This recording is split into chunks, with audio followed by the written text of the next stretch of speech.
Madness Podcast! The best of the underground! Make madness your ritual!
Ho, ho, ho, ho. What's going on? It's Friday. You know what's up. It's Friday, and it is time for Ritual Madness Podcast. So thank you for joining us. Appreciate it very much. Do me a favor and check out the Shred Den. Monday through Friday, 5 p.m. to 8 p.m. Saturday, 11 a.m. to 5 p.m. 9100 85th Avenue North, Suite 100, Brooklyn Park, Minnesota. Give them a call at 763-350-2191. Look them up on Facebook, YouTube, Instagram, The Ticker Talkers, and www.theshredden.net. And I always want to say thank you to them cats for allowing us to have the studio here and everything like that. Thank you, the Carlsons, very much. Also, if you're looking to get some design work done, Narwhal Design Solutions, Justin Boney's company. He's slinging ink for all kinds of folks around town. All kinds of beer folks and weed drink folks and bands, and they're doing banners and fucking kick drums and all kinds of stuff. Narwhal Design Solutions, Justin Boney at gmail.com. Again, hook them up on Facebook, Instagram, and the World Wide Web. Again, if you're feeling frisky and feel like supporting the podcast, please consider donating to the podcast. Just scan the QR code, select a tip amount, and thank you very much for your support. As always, hey, I want to say thank you so much to all of you folks for doing me a huge favor this week. We are like pushing 430 something, I think, the beginning of last week as far as subscriptions on the podcast channel on YouTube, and I appreciate you folks. You guys came out in fucking scores, man. We hit over 500. I think we're at like 527 or 537 right now, and I just want to say thank you. You guys are awesome. We're working close to that 1,000 mark to get monetized in this bitch and try to make a little bit of money. 12 years it took me to get anywhere close to 500, but I put the YouTube down for a little while and came back and had 60 subscribers, so I was happy about that anyway. So I appreciate it anyways. Tonight we have the guys from Dead Soul Symphony. You guys are what, from Eau Claire, Wisconsin, right? That's right. Or just the Scotty? You just go from the Scotty? Eau Claire. Eau Claire. Sounds good. The guys from Dead Soul Symphony. Why don't we go around the table and tell me what you do in the band and what instrument you play? Well, I play a guitar and I scream in a ungodly fashion. Yes, you do, sir. I love it. So, And what's your name again? my name is Cory. Used to be in a band with Greg here decade, like what, 30 years ago? Yeah, something like that. That's a long time ago, man. For what was that, about a year and a half or something? Yeah. I just somebody just posted that Metal Fest that we did, the Milwaukee Metal Fest. Yeah, that was 95? 95. Yeah, I think it was 95. Something like that. Yeah, somewhere around there. Somebody posted. I thought that footage was. I never even knew it existed. I didn't either. And somebody pulled it up and was like, posted, does anyone know this band? And somebody tagged me, and then multiple people tagged me, and then people started figuring it out. And then I was like, holy shit. But it's really grainy. And I kept asking Jay, I was like, that's Cory playing with us at that particular time. I could not remember. I smoked so much weed that day. Didn't we play at like 1 o'clock in the morning or something ridiculous like that? Yeah, because UFO, that band UFO was playing Metal Fest that year. And unbeknownst to everybody else involved, they closed down the upstairs venue for like 2 hours to rehearse and stuff. I thought they took the PA from downstairs. I thought that was the deal. That might have been part of the stuff, but like that was closed for anybody. Yeah. So like we got all of these bands for like 2 or 3 hours. Yeah. Got compressed, so our set times got cut in half. We had like the best spot too. That was crazy. Our I think our slot was like 7 or 8 o'clock. Metal Fest. You know what I mean? It was crazy in the rave though. Yeah. But then we ended up playing at like 2 or something in the morning. It was a lot later. We were super pissed off. I remember smoking weed all the way up to the time I stepped on stage, and I was just dry. You know what I mean? It sounded great though. I was like, holy shit! It is on my YouTube Necromis thing. It's in there somewhere. Yeah, So it seemed like I remember them getting a good reaction from them. Yeah. Stuff like the dudes from Extreme Noise Terror came up to us and gave them a shirt, and they were thrilled about it, which is cool. Yeah. So long ago, dude. I can't even believe it. Yeah. All right. Who else do we got here? Zach, I also play guitar, songwriting, and lyrics as well, alongside Cory. Welcome. Thanks. How about you, sir? I'm Andy. I play the drums. Nice. Welcome. And that's about all I do. And Andy said that he had come up here a whole bunch and seen a bunch of metal up in the Twin Cities, right? You knew Way back. knew Don Kinda Decker way funny. back in the day too, huh? Yep. And like I said, you look familiar too. Yeah. So then I was like, is that the Yeah. dude from Necromis? Yeah. And yeah. So I was. Well, I look a lot different. I mean, I'm That's older, all right. fatter, fucking more bearded. All I had was a goatee back then, so That's it's like, right, you know, man. a big change, I guess. No, but it was funny. It was kinda, like I said, walking, I was like, wait a minute. Yeah. Yeah. So it goes back. Yeah, crazy, Right man. away, it's from the, like I said, whatever we wanted to call it back then, the lab, 4th Street Station, Station 4, however, Yeah. shifted around. Ryan's. Ryan's. Yeah, That's it. Ryan's. That's all we know, right? I mean, Shit. I mean, that's a long a time lot ago, of bands that we all saw there and Yeah. hung out in the back, and you know, Oh, yeah. a lot of studio times upstairs. Yeah. But, I mean, just Decker. That was some different times. That was my introduction and to hanging out up here quite a bit. Now that's how I think I met you is with Contagion, because he was booking Contagion back then, wasn't he? Yeah, he had us play in Minneapolis a couple times. You did. I think the first time that I had seen Contagion was in the entry. I think that was one of the first times that I'd seen you guys play. I get confused when what happened first, but it was pretty close proximity where there's the entry and then varsity. Yep. But so I can't remember which was first, but they're both fun. Did you play that? Did you play that varsity? One of the varsity shows back then too? Yeah. That was a long time ago, dude. I mean, is that a varsity show? No, that's a Mirage show. Sorry. Yeah. August '94. This would have been '91. Okay. And yeah, because so you would have played that Carcass show then too, right? You would have You would have played on that. No, we didn't play with. We only played like a local fest. Okay. A couple times. Okay. And it was like a couple months ago. I ran into Nick Miller. Yeah. And he said like, "Hey, I remember you from Nosferatu playing at the varsity." It's like, "Oh, what band are you in?" It's like Contagion. "Oh, I totally know you guys." You know. So we were talking. You ever talk to Joe anymore? You ever see Joe Jakovic anymore?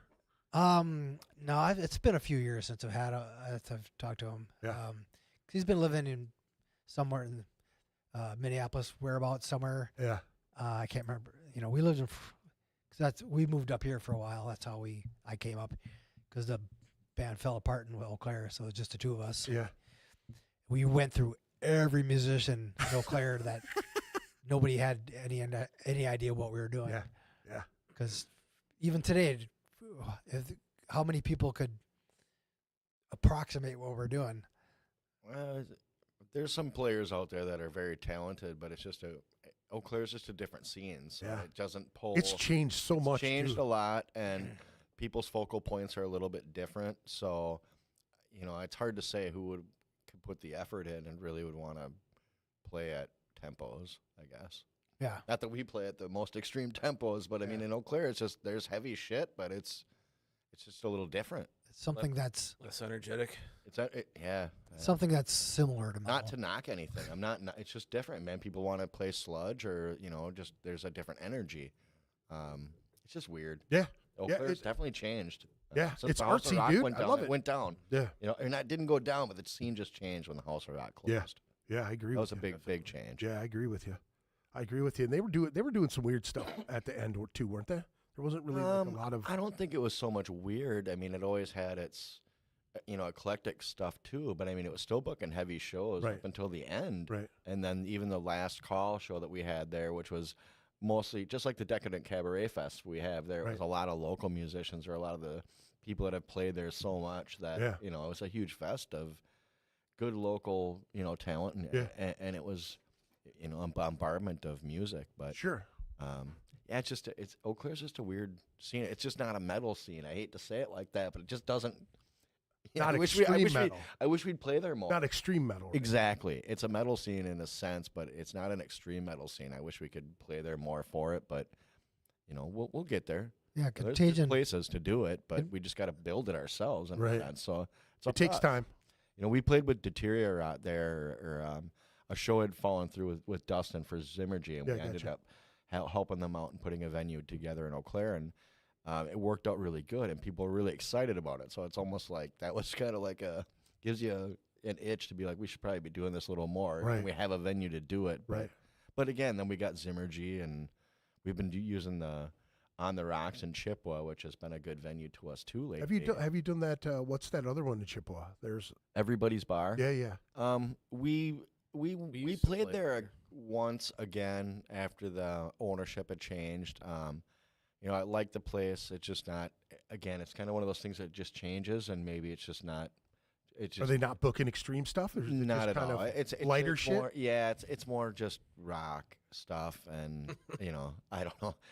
Zach laughs. I'm not going to talk like we were saying. No, We're no, not no. going to talk shit. No. But it just say didn't it? cater to. It didn't cater to us. It wasn't. It didn't feel right, and we like to feel at home. I mean, when we play. would they allow you to bring other heavy stuff there? Or do they just kind of avoid extreme stuff? Man, that's a As of hard. late, that's what's been going on. I think that it'd be tough to be like, we want to book this band, and this band, and we can, guarantee something. They would be like, I don't know. We would maybe, I don't know. I don't want to speak for anybody. But Sure. That's a venue. I'm glad we're kind of just almost steering away from it. But it kind of seems like they're kind of pushing away from the more extreme stuff. Yeah, I mean, if you want to hear. Yes, they seem, the last time we played, they seemed less than thrilled that we're here. Oh, God. I've been trying to be nice about this, but I mean, that's a good way of putting it. They were less than thrilled, and there was just. Oh, that's not talking There's a shit. lot of No, mud. that's not talking shit at all. That's like that's just, being factual. But Amsterdam and St. Paul is the same way for years, and I just brought that up on the last podcast. That they just did not cater to the local music at all, which was really crazy. Is because there'd be a handful of bands that had promised them these big things, and they deliver on it. So you're like, fuck, man, maybe they will open their doors. But there was like a stretch for. They were doing big shows. Goat Horror played there. You know what I mean? There were big shows that played there. You bet. I think Goat Horror. Shit. I always forget that damn band's name. Anyway, there's been a bunch of heavy shit there, but locally they just don't. They didn't cater to local bands much, and now they're starting to. So hopefully that'll it'll switch around. Fucking who knows, man. Yeah, because it's a nice place. It is So a many- nice place, and there's a lot of potential there. Yeah. I think we just had a really bad experience the last time. Sure. And everything went tits up too with the weather and with, Right. the person that originally booked it, and their truck broke down. He couldn't make it in time, and in the end, it was like, I'm getting my ass reamed out for Right. this show that I'm like, Right. I'm just here to play a show, Right. and I'm Right. like, why Right. am I getting yelled at? So I was like, I just kind of didn't have a good experience Right. with it, and then it kind of pissed on our parade. Yeah. For the That show happens, that night, dude. That happens. and it's Hey. just we still played. We could have Yeah. just left and been like, this Yeah. screw you guys. Yeah, yeah. It's like we're gonna play the show either way. But That's it's- professional, though, but it- man. but it- To like but it- push through and do it. But it just didn't feel good. Yeah. I'll say that. Yeah, yeah. And to go back to what I was saying before, Chippewa, we got on the rocks there, and that place feels good. We have fun there. Right. We we had Solarian there and Blood War there, just a couple weeks ago, and it was fun as shit. So, Yeah, they and it was seem- good for everybody. Everybody had fun, and we loved it, and that's what we want. Right. They seem excited to have us. And we Sure. can do it again anytime. That's we want to have more people down. That's Right. Oh yeah, that's the way to do it. or man. vice versa. There's not enough show sharing anymore. We Right. can keep doing that. Right. Or there is that, but we got to, it takes a village to Yeah. make it happen. Yeah, that's the fucking truth about that one right there. Everybody's got to be on board with it, and how that all works out. So this is a question that I like to ask folks when they come to the show. Music as a kid, what was going on in your house as a kid? What were your mom and dad listening to, your brothers and sisters, and what was your first instrument? Start anywhere you would like. Well, growing up, I remember my dad was a big Beatles fanatic. Yeah. So he listened to them all the time. Yeah. Now my mom, I think she had more diverse rock, sometimes country stuff, but I didn't really dig much of what she listened to. Yeah. When I was a little kid, I thought the Beatles were cool. When I was like 4 or 5 and up till, I don't know, 10 or something. Right. And I remember I back when I was a little kid, before I even went to school, I think I always wanted to play drums. But the parents were always like, hey, Christmas coming up or my birthday's coming up. Can I get a drum set? We'll see. And that didn't really happen. Yeah. Then about the age of 12 or 13, I got the itch to start playing guitar. And so I asked for every occasion that I wanted a guitar. We'll see. So it wasn't until 16 that I finally got a guitar because a friend of mine, he owed me money. And He went in there and collected it shit. well, no, this is paper route shit we're talking here, man. You pay up, sucker.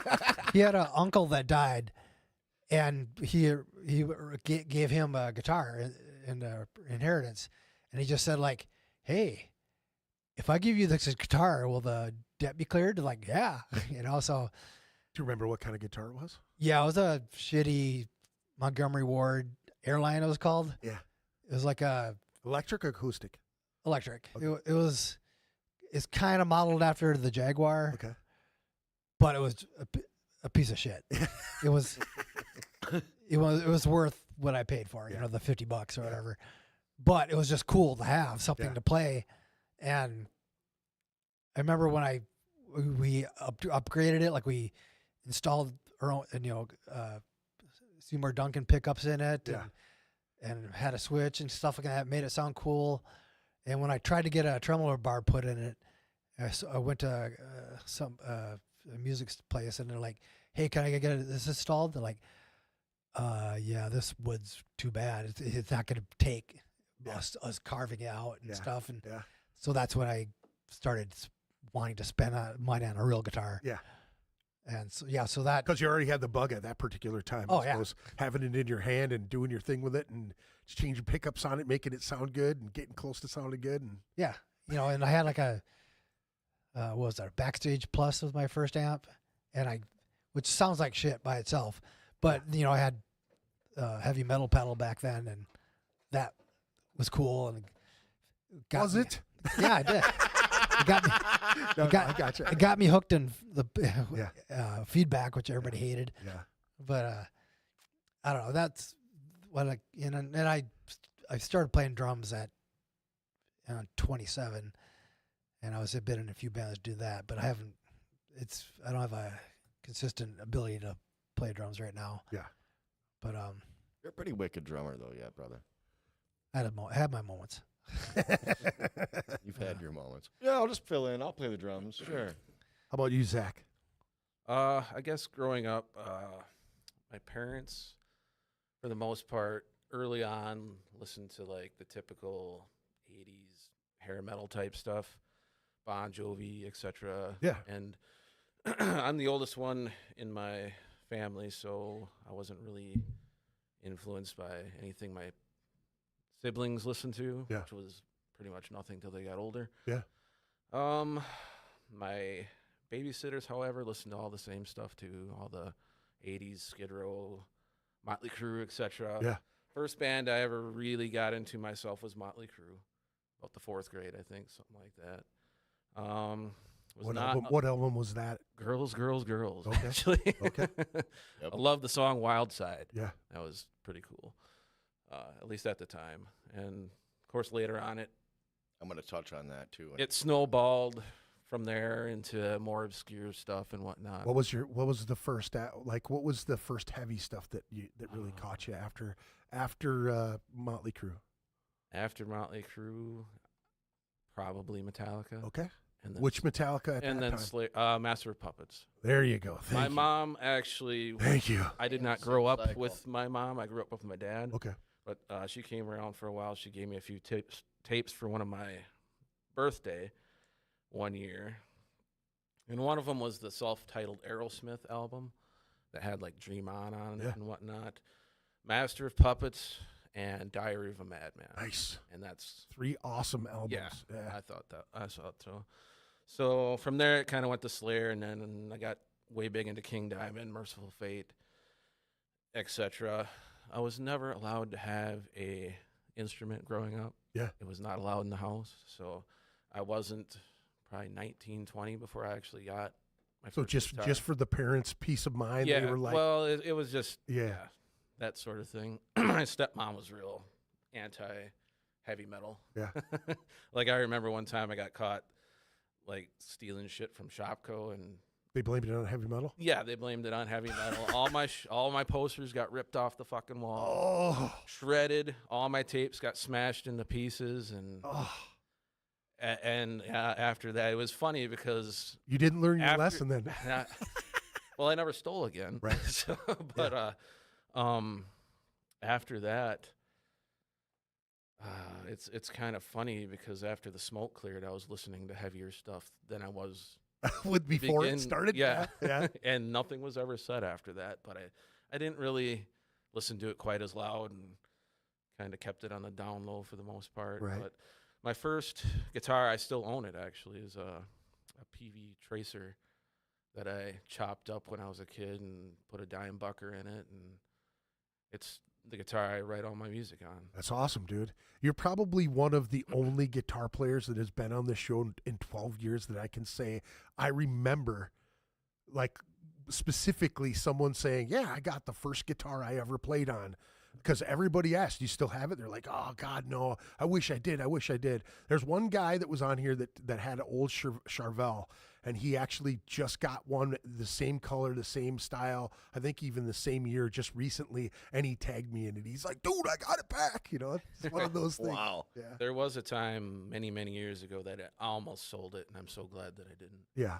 I just kept it for all those years. But after you put the good, excuse me, you put the good pickups in it, the thing sounds great. So. Yeah.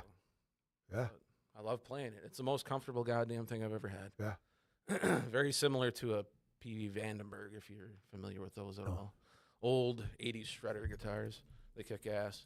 Oh yeah. Oh, yeah. Why aren't you shredding? That's a very good question. You take that shit all the time? Is that what that is? We You give each should other. hang out with us when we jam. We give each other quite a shit. It seems to be I take the most of it.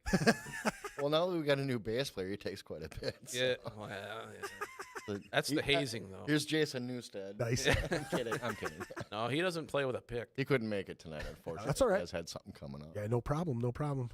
How about you, sir? What were you listening to as a kid? Kind of the same as Zach, I guess. When I was in, elementary school, it was Motley Crue, Poison, hair band kind of stuff, just because it was what people's parents were listening to at the time. Right. Even Bon Jovi or whatever, and Yeah. it just my sister listened to like New Kids on the Block, but she, but then she liked Def Leppard too. So then she got me into, Def Leppard back in the day as well, so that was pretty cool. And the older stuff like High and Dry and All Through the Night kind of stuff. But my dad was a drummer, so that's what brought me to wanting to be a drummer. Nice. But my dad, he was a businessman by the time I grew up, so I only heard stories of him being a drummer, or saw pictures and stuff, and I heard some recordings. But I never had a drum set around, never really learned a lot. But I got into the music, program, for junior high at 6th grade. So I had lessons, the 6 months before getting into 6th grade to get you started, learn how to play with sticks. And I had a snare drum, and I didn't pay much attention to school. I was more, sticking pencils and drumsticks in the ceiling. Right. Wanting to be this rock star, even though you didn't even know how to play or whatever. Right. But yeah, and eventually I got a bass drum, and then I had a bucket. So I had a snare drum and a bass drum and a bucket. Nice. Eventually got some hi-hats. And long story, I guess, or as I go on, my parents bought me a drum set, but I was such a little shit in school, they wouldn't let me have it. So it would sit in the corner with this, blanket over it, being like, well, once you get your grades up or you stop acting like a turd, you can have this drum set. And, lo and behold, they go to work. I'd take it out and play it, and then I put it back. Where you and going? put I'm going to put my balls on my drum set. Pretty much, yeah. But so, I'd bust out that drum set, and I'd play on it during the day while they weren't home. Then I'd put it back under the blanket like nothing happened for the longest time, whether my dad's listening or not, just so you know. I just kind of You've been duped, sir. Yeah, but my dad was always bringing up like Iron Butterfly and like the Beatles and stuff that he played. And he played in, he plays, and still he started playing back in his band now, which is awesome. That's really which cool. Is crazy. Like 30 years later, I rebuilt the drum set for him. But back then he played in the Mustangs and played with Crosstown Traffic and did a bunch of fill-in stuff. So it was inspiring to me. Granted, he didn't really teach me at a young age. I kind of picked it up on my own, and then later in life we kind of reconnected with just drums and drumming, and I only did it because my dad did it and thought it was cool. Yeah. You guys get into any cool conversations about drumming and all the things time. that has he talked about any of his favorite drummers? What are some of his favorite drummers? I wouldn't say it's so. I mean, he goes back into Ringo Starr or John Bonham and all that kind of stuff, and he'll be like, we played that back in our day, and and when I watch him now, they're playing Rolling Stones tunes and Beatles tunes. They do this, Beatles on the Water in Durand every year. It's kind of a nice. We didn't do it this year because we had some things that family-wise going on, but it's kind of just a staple for like them. a tribute. It is, and they do a lot of cover songs and stuff. So it's really cool to watch the old man now playing, and then he comes and watches us play, and that's cool. I kind of run circles around him a little bit, but he's like, Jesus, I got to wear 2 pairs of earplugs, and it's like, and I can't even keep up watching. So, nice. But I like that too. So you love the Santana performance from Woodstock? Oh yeah, where that drummer played a solo for a day and a half. Seriously, man. Wasn't that kid like 18 we've watched at that time too? Well, I couldn't tell you exactly, I but think that dude was probably. like 17 or 18 at the time when he played that show. Like- that drummer for Santana. Were Yeah, they all high? they were all high. Yep, they Well- all ate acid and mescaline at that particular time. I've watched that. So did everybody. Like I was just gonna say, Yeah. but back to your point there, as you asked, like even like everything, like as my young age, I'd try to get my dad like Woodstock stuff or Yeah. stuff or videos and stuff. Yeah. So I always was like, here's the Beatles anthology, or Yeah. here's 8 videos from Beatles stuff or Woodstock. Or, Yeah, yeah. So he's, he digs that shit. And, Yeah, that's you know, cool. We get along and can talk about that shit. I mean, I gave him my old electric drum set, and he's just happy to play on it. Dude, and I can't practice. even He's like, man, I just like. Did to he see a practice." lot of concerts as a young man, or what? I think so, but I mean, to what extent I don't know. He went off to Vietnam too, Yeah. and was in that whole thing, and Crazy. I mean, it's just crazy. But Yeah. so I couldn't imagine what he, that. Life. what he could have seen or been doing, I'm sure he wish he would have been spending his time a little bit different. Playing music, just Yeah, you bet. being stateside, other than watching people get killed, and He came little- back and wore drumsticks by his ears and Yeah. jammed out, drank beer, and told me about fun times. So So what were like, Cory? I wanted to ask you this: what was, since Zach hit on it right away? What was some of the stuff that like pushed you towards the heavy stuff as a kid? Oh, when I was 13, I knew this friend of mine. A friend and I were going to this other friend's house, and back in MTV, back in the Friday nights, they would play concerts. Yeah. And so my friend saw this, and when we came over to visit him, like he was talking about Twisted Sister, this new band, Twisted Sister. And it's Yeah. like, I don't know, we didn't know who they were. Yeah. It's like we're gonna go to the record store and find this Twisted Sister album. stay right. hungry. Yeah. So First album I got taken away from me. Fucking So- love that album. Fucking hate, right? Good album. so we I had it for like 5 minutes. Go on. with the so, story. so we went to the record store. He bought he picked up the Twisted Sister album, but he had money was burning up a hole in his pocket. Yeah. So he bought 2 other ones based solely on the album cover, Yeah. which was Iron Maiden Killers and Great album. Judas Priest Defenders of the Faith. Nice. So we got it back to his house, and he was jamming out Twisted Sister, and he was totally digging it, but it was Brad. Mac? Yeah, the 2 of us Okay. Yeah. heard it, and we're like, it's okay. There's some good stuff, whatever. What are these other bands? And we played Twisted or Judas Priest, and we're just like, what the hell is this? But the friend that bought it, he wasn't that impressed with it, so he only played like the first side. Then the Iron Maiden album, both of us are like, what's going on with this too? But the guy who bought it didn't like it, so he sold them to us each. We only had enough money to buy one of them. Yeah.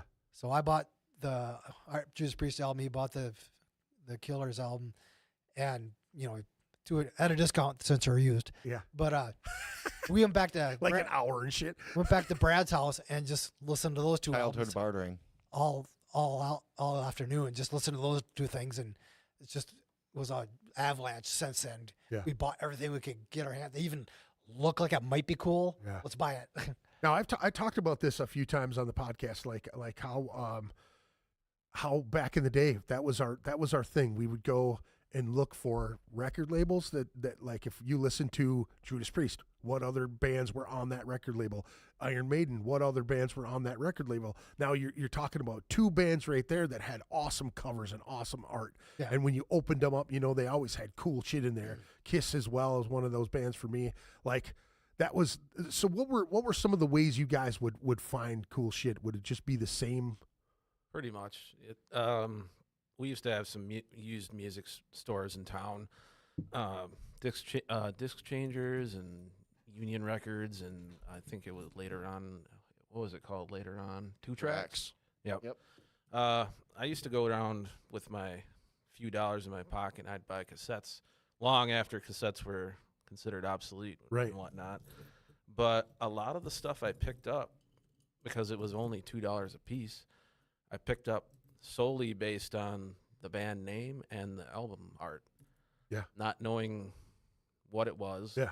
Or sometimes it was, the record label. Yeah. But more often it was cover art and whatnot. Yeah. pleasantly surprised with a lot of them. A lot of stinkers in there too. Yeah. But, Now, are there any ones that you could that stick out in your mind, like when you saw the cover, you're like, oh, I gotta have that, and it turned out to be badass? Coven, Blessed is the Black. There you go. That's a good one. That is. That is one of them, and I still have it. That's a good one. Trying to think offhand. Merciful Fate in the Shadows. That was my first introduction to Merciful Fate and King Diamond. Right. Bought it for $2 down at disc changers. Yeah. Downtown, and yeah, there's a lot of them. Almost too many to Yeah. list. Honestly. I mean, if they pop up in your head, just blurt them out, because I love that shit. geez. It's I just remember that feeling when you found something really cool and you're like, oh man, this is gonna be great. You go home and it's either a stinker or it's like, Right. oh man. And then you go to your buddy's house and go, have you heard this yet? And they're like, no, what's that? Yeah, you what's play that? it, yeah, and you're Oh, turning boy. everybody else onto that shit. I figured out a thing from Eau Claire back in the day in the Yeah. 80s was it seemed like that Eau Claire was only allowed one cool underground album. Yeah. You know, like the Judas Priest and stuff, that's pretty popular back then. But if somebody came across like a Sodom album, like Yeah. the first Sodom album, only one person bought it, and that's the only person I knew that had it. Yeah. And I bought an album, you know, I bought like the first Exodus album.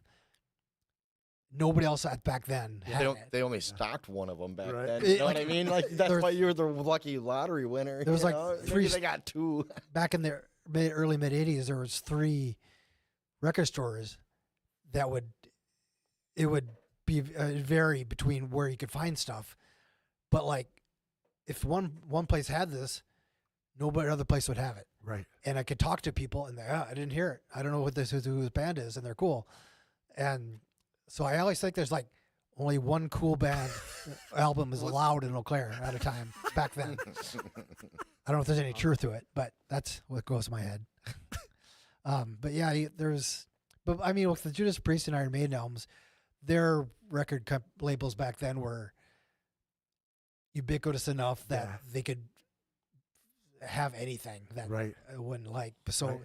but it wasn't until you came across Metal Blade and Combat Records and Caroline and fucking Roadrunner and Roadrunners, all that. Any of that Racer. stuff was Road Racer too. Yep. Well, yeah. Which I think was Roadrunner previously, wasn't it? I believe so. Didn't they? I think they're merge like- with something else I and think- then became Roadrunner. They Meg had Force. the 2 logos on Yeah. a lot of albums. Right. But there's a lot of cool stuff that, like that. Just if you found a cool back then, if you found something from Metal Blade, that was almost guaranteed to be cool. Right. Like, but I bought a lot of stuff just based. This looks cool. I have no Right. idea what it Right. is. 9 times out of 10 it was. Yeah. Once in a while it'll be, but there. But most of the stuff I'd get was like bands like Agony or Blind Illusion or Right. one of those one albums. Zach's actually wearing a shirt of the band that I traded. I traded my Slowly Rerot for a Flotsam and Jetsam, No Place for Disgrace. Now, Those are both really Yeah, good but albums. but here's the thing: is I wasn't into death metal, and I was into Flotsam at that particular time. So I took the thrash, and then later on, years later, that same dude I traded that obituary to, he's like, "Oh, this shit sucks," and I was like, "Really?" That's why I traded it to him. But I was starting to get into death metal. I'm like, "Oh, I'll trade you something else." We ended up trading, and I got it back, and that's when I started to like Obituary, and that's one of my favorite Obituary albums. That and Cause of Death are like my 2 favorite yeah. Obituary albums. Staples. The early death metal shit, but that was one of those ones where I was like, I loved the cover of it. I loved everything about it. When I listened to it, I was like, you can't understand a fucking word this dude says at all. I just wasn't into that type of vocal at all for a long time. It Still was- has the sickest logo of all time, I Yeah. think. Every variation of it too. Yeah. yeah. But what is the other thing I was thinking? Anything with a Dan Seagrave artwork on the front cover is usually a pretty good indication it's going to be a badass Right. album too. Right.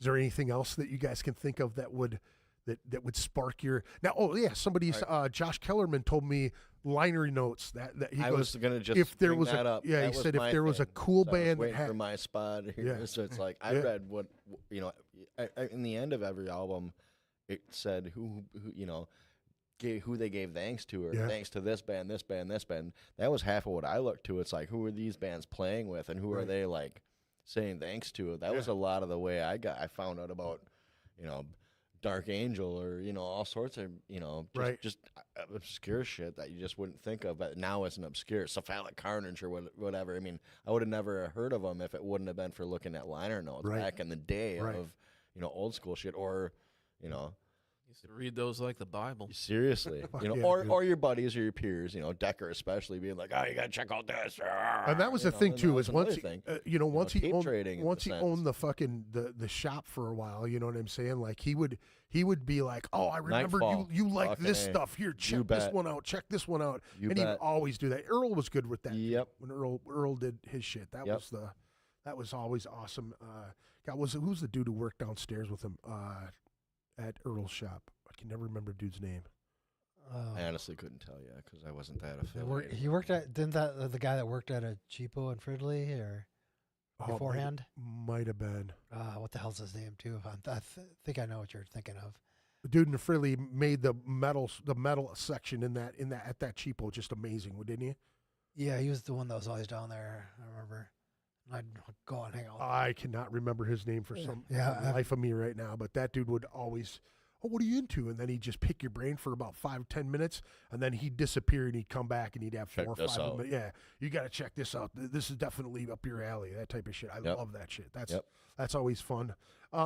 What bands have you guys been in? You guys want to throw some of them out? Like what bands did you start jamming with? What were some of your first bands? My first band was Contagion from Eau Claire. Yeah. Then we moved to Minneapolis, and actually Necromis was the second band, or the first band in Minneapolis. And then I joined Dominion, which turned into Demonicon. And at some point, I started up Coherent Liquid Form. I released a couple of things and played a lot of shows. And then I was a long list. Right? I was in Theater of the Macabre for a while. That was only about a year and a half, because that Sean guy was tough. Right. But he was see who else was in. Trying to think here. Yeah, I did Terrorism for a long time. Yeah. Are you still jamming with those cats or no? No. You did drums in Terrorism, didn't you? Kind of went back and forth between guitar and drums. Oh, okay. Just because whoever we needed and could find, if you could find a new guitar player, then I played drums. Yeah. And then if we found the guitar player left, then we could. If we found a drummer, then I'd play guitar again.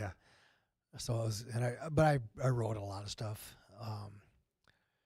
But it was, yeah, I probably left them in like 2016, just because they were making like really weird but bad decisions, and just I told them flat out, you go with this, or you're not going to have me. Right. And they said, okay. And I'm like, all right, see ya. Yeah. and I haven't heard from them since. Yeah. And we have a unreleased album that's been completed in 2013. Yeah. And I have heard hide nor hear of it. Huh. So I don't know. Just waiting. Was Paul involved with that one still too, or what? Yeah. Okay. Yeah, it was like towards the end there, it was basically Paul, Brooke, and I, and we were hiring Yeah. a drummer or a guitar player or whatever, or a bass player at the time at that point. And but like we had a whole plan. We would move back to Minneapolis from Austin, Texas, and we can move back, and we're like, okay, the 2 other guys are gonna be local, so we're not having to deal with different states and stuff Sure. like that. Right. But all of a sudden we're dealing with people from other states, and like, what's up? What's this about? And I don't know. It was a whole weird deal. And I kept trying to logic with them that it doesn't make any sense. Right. There's and they were including a guy in the band that was previously kicked out and he's Sounds like a like long, he was just he was long just crazy story there. like he was just in the mix again. They usually end that way, right? Right. He was just in the mix, and Yeah. like I didn't hear that it was they're thinking about it or anything. It was just he was in the group text, and I'm like, why is this guy in there? And like, oh yeah, he never left the band. I was like, what are you talking about? We kicked him out because he's a junkie, he's a thief, and he's a liar, and all this. You know, he's no good characteristics other than he's a good musician. Right. So it's like, yeah. So many of them are like that. Yeah. That's why we all stay in our own little pockets. Right. Don't dip out. That's pretty much what it is, man. Really. Yeah, so I think, yeah. Oh, then there's a black metal project I do by myself. I just finished a recording on a second recording. So Just recently? yeah, like last week. Oh, nice. Or this week. Congratulations on that. It's at Feast of Moloch. So look for Bandcamp or YouTube, whatever, to hear it. It's underground black metal. Nice. If you like Terrorism, a lot of that stuff was written in that time period. So We're supposed to be practicing, and he's out recording other dumb shit. yeah. Fucking asshole. Doesn't even let us know. We're like, And then he doesn't where is even he? tell anybody. Corey, are you alive? It's like, oh yeah, I was recording. You know, a day later. Thanks a lot, I- fucker. You missed 2 days of practice. Right. Where were Well, you? my I excuse, thought I told you. You didn't. as an excuse, I had a stroke a few months ago, so I don't think straight all the time. Yeah. But When do we gotta stop giving you free passes? That was last year. Yeah, that was last year. Why you keep bringing up old shit? I'm still recovering from it. Yeah, I'd say. That's a thing, though, man. You know, it takes a little bit. How about you, Zach? What bands were you in at? That'll be a relatively short list. Yeah. Well, growing up, I always tried to get guys together, but it never worked out. So for the longest time, I quit trying and actually quit playing for a really long time. But then I ended up getting into a band with another guy from Eau Claire. Band was called Scrog. It's kind of a cross between industrial and death metal type sort of Sure. thing going on. And then after that, or actually during that and after that, for a short period of time, I was in a band called Ophir, who I was playing with for a little bit. And then that fell apart as well. And then I went on to form this band with Andy at first, and then Cory came along, and then Brad later. And now, of course, we've got Dez, who... Well, you had a whole different lineup before you got to us, right? That was a nightmare. You to start know, with, not with but Andy. Was Me the, and Zach Andy were was the good on first. it, but- Andy was the first one to. We were the only ones that had enough nuts for it. Yeah, the other guys we did have a couple other guys, tried. but it lasted a couple practices, and that was about it. And then me and Andy stuck it out, and he was still And not he to was, knock those guys. They're all good guys, but it just right. we had a different, you know when you're in a band and it's like we're gonna make it work, and some people are gonna stay or some are gonna go, and we're gonna Yeah. format it. I think you and I right away knew this was gonna lock in, and we kind of knew right away after a couple 2-3 practices who was gonna stick around and who was gonna not. Right. And So yeah, then from there, him and I stuck it out for a while he was doing beer can pentagram stuff, and with What a Corey, great with name. Corey, he was Yeah. also Corey, doing beer I've can got Corey pentagram. in that. And then, I don't know, we were playing for a little while. We had a couple songs put together, and then Corey came down and checked it out and said, yeah, I wouldn't mind hopping in and doing vocals and whatnot. And we didn't have a bass player. And we didn't have a bass player at that time. And then It was just, it was a couple months later. yeah. It wasn't planned. We Yeah, weren't yeah. trying to make something Yeah, yeah, happen. It yeah, just yeah. kind of fucking happened Yeah, the yeah. way it did, Yeah. man. And Brad came along, and that was pretty much history from there. Nice. So How about you, sir? How did you? What were you? Who were you jamming with? What were you doing? Well, when I was young, I mean, young meaning like that high school era, I remember Yeah. getting into, you do talent show bands and blah, blah, blah. Yeah. Things that you're in bands. The first band I was really ever in that like actually had like a studio, and I was, 15 and having people drive me there, my bandmates at that time because they were older, was a band called Scrote Liquor. Nice. And it was a punk band, and we played with Asinine Solution, and then, if you ever heard that name or No, remember sir. them, they were from Eau Claire. Chippewa. They've been around. Chippewa, Eau Claire, that whole area. But, yeah, so it went from that, excuse me. just random bullshit, I guess, around Jamming. town, trying to jam and find people to play. And yeah, I landed through, I guess metal wise, I ended up playing with some guys that were from North High School, the rival high school from us, and good metal guys. And I stuck that out for quite a while with them in a band called Black Acid. And that's when Decker actually called me, which is one of the strangest things, to just get a random call from Decker, Right. And so that kind of set that. So I've heard your name around, and it was. And you he was are like, you interested in coming up to the Twin Cities? No, and, man, it was funny. I was on a roof, like, putting on a satellite dish, because I worked for the cable company at the time, and I was in, Hammond, Wisconsin. I get this call, and it's Decker, and he's like, Mr. Black Acid. 'Cause I was in this band called Black Acid. Yeah. And that's when we started playing up there, and he's like, I want you to play this show, blah, blah, blah, blah, blah. I don't even remember how it went. And then the end of what he said, he's like, and you got to answer like Glenn Benton. And I was just like kind of shitting my pants. I was like, holy fuck, Don Decker's calling me. Because I had never, it's like, how do you even get my number, And so we, he knew a way to get a hold of him. He did. And it was funny. And who knows these guys? kind of, yeah. And then, You ever heard of these dudes? so we played quite a bit. But just we didn't play out a lot. We just practiced and just stuck our nose to the grind. Yeah. Then that kind of didn't fall apart. It just kind of became a part-time thing, and I started playing with a kind of a rock and roll group in a sense that was all right. We did some tours with just some random short weekend warrior tours. Met up with the Howard Stern Network and did some of that shit in Chicago. I met those guys, a band called Fan Off Bird Safe, and then we went to Beer Can Pentagram, in which case then I saw Cory at a Decadent Cabaret, I think, when he finally came back into town. I was like, you want to be another guitar player in this band? And really then that kind of morphed into a couple of Shane left, you stepped in, and then Howard got sick and kind of fell apart, and Zach and I were working on Dead Soul on the side, and Cory fell in. You asked me first, though. Man, it was fucking weird. It just everything just kind of fell into place. Yeah. So long story short, it was just kind of, again, like I said, we're all in our own little box of people that we know. Yeah. I think the only people I ever really reached out to was Cory, for one. Granted, we didn't really know each other, but we, in passing maybe, Yeah.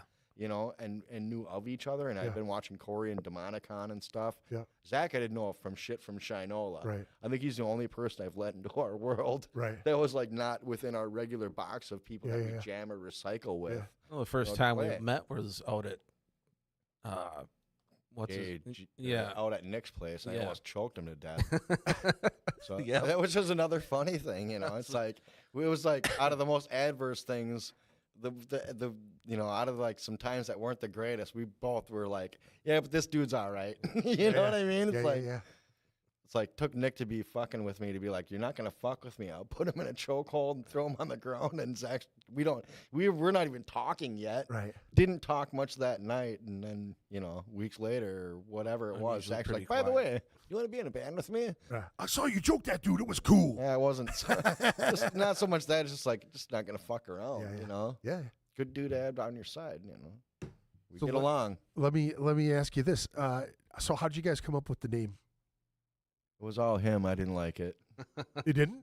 I didn't. It was care. actually. I don't like long names. Yeah, yeah. It sounds like a lot to spit out, Yeah. but I like it now. As stupid as it is, I literally just wrote a bunch of shit down on paper, and then I went over it all in my head, and that was the one that kind of stuck out the most.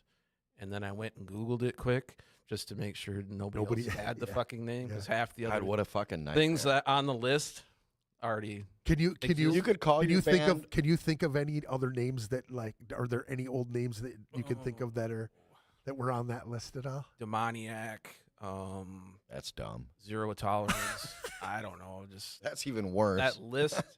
It always That is. list. Dude. It always is. God, I'm that glad we list. stayed where we were. Yeah, I don't remember much from that list. That was 2017, 2018. Is that band Flock of Suck? What? Calm down, Grandpa. That's awesome. I really, It's okay. It's part of his stroke process. Yeah. I really couldn't say what the other names were, honestly. That's, But that was the one that just yeah, kept sticking in my head. Yeah. So I went with that. it's cool. I like it. I like it. It is. I think now yeah. Keith Took a time. Carlson asked, "Did Necromis support Carcass at the Mirage, and what was that show like?" Yes, it was actually. We did open for Carcass at the Mirage. I have it on the wall actually behind me. I'll see Is if that I the one can. with Let me see Insane? if I can. I don't know if I can turn it. It is right there on the wall. No, it's this wall. Yeah, right there in the picture. That's the Carcass ticket stub that somebody showed me. This Carcass ticket stub one day at Ryan's. He came up to me and he said, "Dude, I got something to show you." And I was like, "What's that?" Kind of like, "Oh, great. What's this fucker going to show me?" He pulls his wallet out and he had that ticket stub.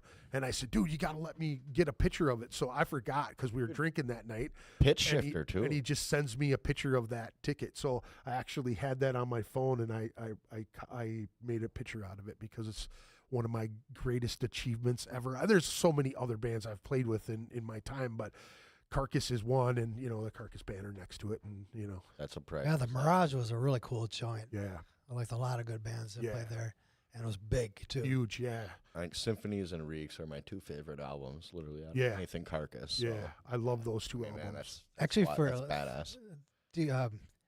going with cool bands that you played with, that Yeah. were cool. Is back when I was on Terrorism in 2006, we got asked to open for Celtic Frost at Yeah. First Avenue. Hell yeah, Now, we were the first band, of course, the opening band, and we were doing the sound check and all that, and before anybody was let in yet, so it's just totally empty. It's just us and the sound guy. So we're playing the song, and then we look up about the halfway through the song, and Tom from Celtic Frost is sitting by the sound guy, just like with a big smile, bobbing his head, like, "This is my greatest point of my life." yeah. Right there. Seeing Tom G. Warrior Yeah. rocking out to your shit, dude, that's fucking really cool. right, dude. That's epic. That's really cool. Yeah, so that's probably the greatest moment of my life.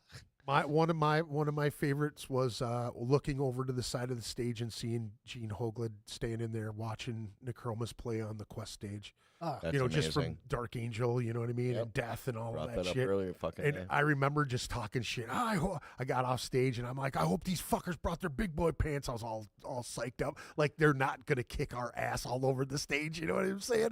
But I was just like, woo, we really brought it tonight. I hope you guys did. There's is that the Strapping Young Lad show? Yeah. Okay. Yeah, I was there. I remember that. Awesome. Yeah, it was Yeah, it's really cool to be able to, all back in the day, you just got so many opportunities. And again, I've touched on it a whole bunch on the show. It was about merit back then, like your band was actually doing things, and those promoters heard of you and they asked you to be a part of it. It wasn't, fucking, hey, can we pay to play to this fucking deal? It was There was nothing plenty like of that. that too. Well, there's plenty of that too, but I mean, guys like us that have, us old fuckers had been playing so long, you do those. None of us made money back then. We were learning the We're ropes. still not making money. I mean, at the very end of it, when I will got say done, Just we're enough a self-sufficient band now. Yeah. So I was just We're gonna say. back in the day where it's like everybody's pouring in their money to make their stuff. Yeah. I mean, we're lucky enough to where I think we make our money ourselves and produce our products ourselves, Right. without us personally having to throw it in. Right. That feels like an achievement in Fuck itself. yeah, dude. You just, I mean, that's the unit, least. be a unit. Yeah, You yeah. know, That's the least you can achieve. that's when it- awesome, when it man. That's comes all to it. that's all I ask for. Yeah. I remember I don't have to pay for it, and I get to go have fun. Yeah. Fucking A. This is Yeah, the yeah. best thing ever Yeah. now. You know. that with Necromis that we played at the Cage, Yes. where there was a couple local bands, Yeah. and like Decker said, Shit on the stage that night. Yeah. no, that wasn't that night, but That's the same night. That's the same night. well, That was the same maybe fucking they did, night. Maybe they did it Oh later God. after I might have left by then. No, they did it because we didn't get there until after it happened, because they opened the whole deal, and we came there, and everybody's like, "Dude, you just missed Okay, fucking yeah, pulling a tampon off his ass and he's shitting on stage."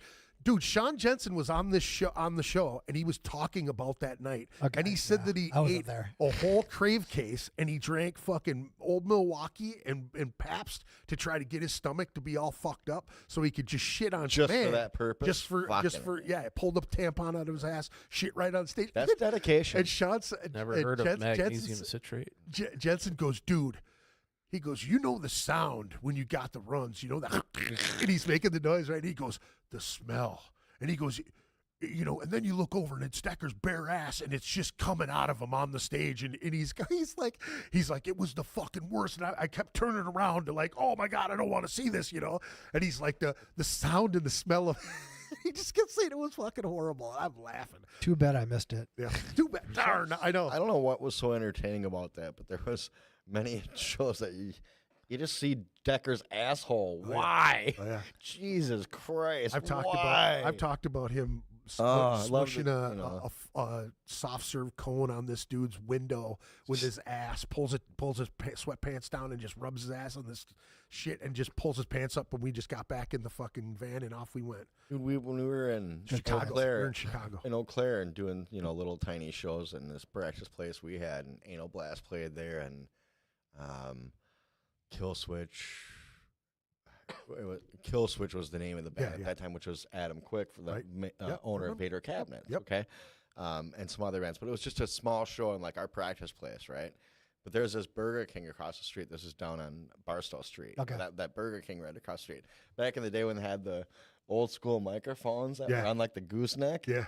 And fucking Decker goes in there and he's like, he just grabs the mic and he's like, I'll have a, like, just ringing through the entire place, and like every Burger King employee is like looking up. It was just, just those times of just absolute fucking debauchery. And Is that the ghetto Burger King? It was, man. But I mean, it was just, again, back to M&H like, station? Decker showing his butthole. It was like back in the days when it was like no hold barred. You just never know what was going to happen. You know, Decker asking for a, Dude, if they had cell at phones Wendy's, back then, him dude, asking when they asked him for his drink, and he's like, "I'll have chili." For his large soda or whatever, sounds I'd like like a Decker, large dude. chili Yeah. for my soda or what. Oh that my sounds God, like dude. Decker It for was, dude. Oh yeah. Yeah. All right. Well, we got another tune. Let's do one more, and we'll come back and chat a little bit more. We've got that first one that we did was Disclosure off your, what is that, your first album or first one? Mind Plague. Yep. Okay. Yeah. That tune fucking rips. You guys, what was that one about? Oh, it's about the UFO disclosure and just figure out if government's gonna come clean with it or whatever. And, Right. I mean, I don't have any. I'm not like dead set on UFOs existing and stuff like this, but I'm definitely open to it, and I'm read a lot. I've had weird experiences. Yeah. So I'm definitely not doubting it. Yeah. They're there. Oh yeah, for sure. They're there. Well, let's take a listen. We got Coma off of Sermon to the Sick. This is your newest one, right? Or your newer one? It is. Yeah, the newest. Newest.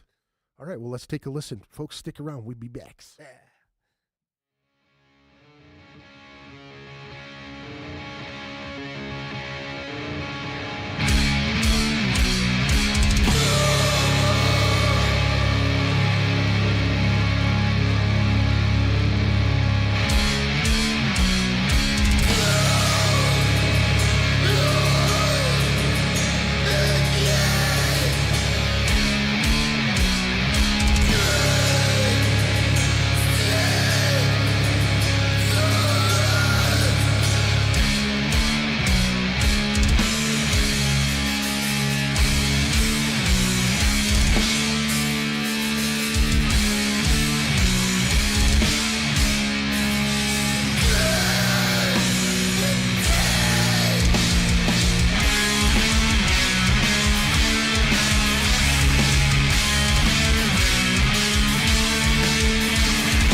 fucking coma, dude. Coma, dudes. What was that one about? A coma? No, it's more about people that they tend to they can't really realize what's going on around them. Yeah. So it's people they live in their own kind of reality. Yeah. So that's Those like are that called one- NPCs. Yeah, it's kind of what it's about. It's about people that just don't have the mindset that allows them to accept reality as it is. Yeah. And I don't know, stuff I've dealt with all my life. So what is it now, Zach? I guess this one's kind of directed towards you more so than Cory, because Cory kind of came in a little bit later after that, and kind of in my. Did you guys have, what was your sound like when you guys started before Cory came in and started doing the vocals? Pretty much exactly the same. Okay. Except for with Cory being another guitarist, he brings more harmonizing along. Okay. Because a lot of times we're playing two different things. Okay. Um, But it contrasts each other. Like, yeah, like, so how- yeah. It blends together. Sometimes better than other times, but I think it sounds good together. Yeah. I enjoy it. So I really dig the sound of it. I like it. I like the Martin Van Drunen sounding vocalist. I've always liked that style. I've known this. You've known this for fucking ever. We've been friends for fucking ever. So I had, when you said, yeah, I'm doing vocals, I was like, I knew it. But is that pretty much what you were shooting for in the beginning of that, Zach? Is to get that old school sound? Is that initially I had planned on having a standalone vocalist. okay? But he tried it out, and at first I was a little put off by it because I couldn't really hear it. What the equipment we had was kind of not so great. And Right. I couldn't really hear it very well. But Sure. after I was able to actually hear it, I was like, all right, I can get behind that. Right. Definitely. But yeah, I guess as far as my sound, I usually play more of the cleaner stuff. Okay. He plays the more dissonant stuff over the top of it. Okay. So it's got a neat blend. Yeah. Nice think. fusion together. Yeah. I'll keep it ugly. Yeah. Yeah. That's an ugly tone. That vocal tone is just, it gets you, dude. It's one Parched and agonizing. Yeah, one of my favorites. You know what I mean? My Martin Van Drunen cat really crushes. How about you, Andy? Like, I was asking about this sound as far as like the old school sound. You know what I mean? Is that something you guys were shooting for from the very beginning? I asked Zach, and he was like, "Yeah, that was." Yeah, I will give that one to Zach. I think he, for the focal point of how he wanted this to sound, was towards him, and when I played in this band at first, you threw me whatever tunes you had that had Right. pre-recorded drums on, and I basically just kind of tried to match it and make it work. And that Right. was the first couple tunes, and then after that, it was, I still had some suggested ideas, but I was just pushing towards whatever fit, I guess. I wasn't looking at it like I would just want old school death metal or this or that, but it definitely fit that style. I could tell right out the gate, and that's what it catered to and what I needed to do. That's awesome. I'm not trying to make it prog or do No, I anything just weird, thought it but was. I like, thought it was cool. Just that old school sound. It really tickled so many different things for me, like Good, stylistically. You know what I mean? Like the first tune. What was that one? Disclosure. That one came out the gate, man. Like that heavy old shit, man. Just it charges at you. Where this one was more drawn out. You know what I mean? I think each one of the ones that I selected to play tonight was pieces of older stuff that that caught my ear. You know what I mean? That stylistically. I think we still try to keep it in that realm, but there's definitely a progression from one album to the other, I think. But we still try to stay within, trying to make some old school metal. Right. I mean, Continue to sound like us. yeah, I mean, well, that's Versus- just it. I don't think we really go into any of this being like, we want to make this. Right. We're pretty open to whatever just kind of comes out and feels that way, but that's literally what comes out. So But so many bands, you know what I mean? Like I hear this from so many bands, and I've experienced it myself. I feel like, people get into their sound, and then they say, oh, this is going on over here, and they want to kind of push this way, or they want to push this way to this kind of sound. We where don't have that at all. I don't. That's think. good, man. We don't have That's that good. one bit. I like that old school shit. Like I said, things might change a little bit as far as from one album to the other, but I think we're locked into that old school sound that we're trying to. That Zach wanted to achieve, and that we're still achieving. Stuff I don't know. we grew up listening I don't know. to. Right. The new album, we'll Stuff see. we love. We're not going to give a Stuff lot that away. still Maybe gets it'll us be- excited, Yeah. That's how I get excited over that stuff. Not wild about a lot of the modern sounding stuff, but anything that has. Now, is there anything that's come out in the last, I don't know, say 5 years that sticks out to you? I'm more of a thrash guy myself, Okay. so I love the fact that thrash metal is enjoying kind of that the resurgence, and there's all these more modern thrash bands that they have the vibe, but they're still bringing their own thing. Yeah. And What are some of those that you can think of off the top of your head? Warbringer, Havoc, Okay. Power Trip was cool. They're more of a, I don't know if they. Black and or Love Power. like Yeah, like it's almost thrash like a death kind of? crossover thrash type thing. Yeah. Jeez. What else did a buddy of mine showed me another fucking band not that long ago. What's that band we play with from Wisconsin that I forget, can't think of their name right now, that we played with a few times? Well, thanks for that. Super Bullet? specific. They're like from Green Bay or Appleton or something. Toxic Ruin or Macabre? Toxic Ruin Toxic Ruin, and yeah. Macabre, yep. Yep. We've always liked those guys too. I was thinking of Toxic Ruin because they're kind of. They're more thrashy, yeah. They remind me of the old school. I've seen thrash when I them hear a couple times in Yeah, Milwaukee they're great. or Madison, one of the two. They're fun to play with too. They're awesome dudes. A buddy of mine showed me a band the other day too. I don't know if you've ever heard a band called Cold Steel. I have not. They got a couple good songs out that I've heard. Not listened to a lot of it, but I like the vibe that I got from just what I first listened to. So, jeez, what else? There was a band. They were from Kenosha. They're not active anymore, but Kenosha Kickers. Lazarus AD. You've ever I've heard of those. I guys. had to yeah, say it. they're not active anymore. But Yeah.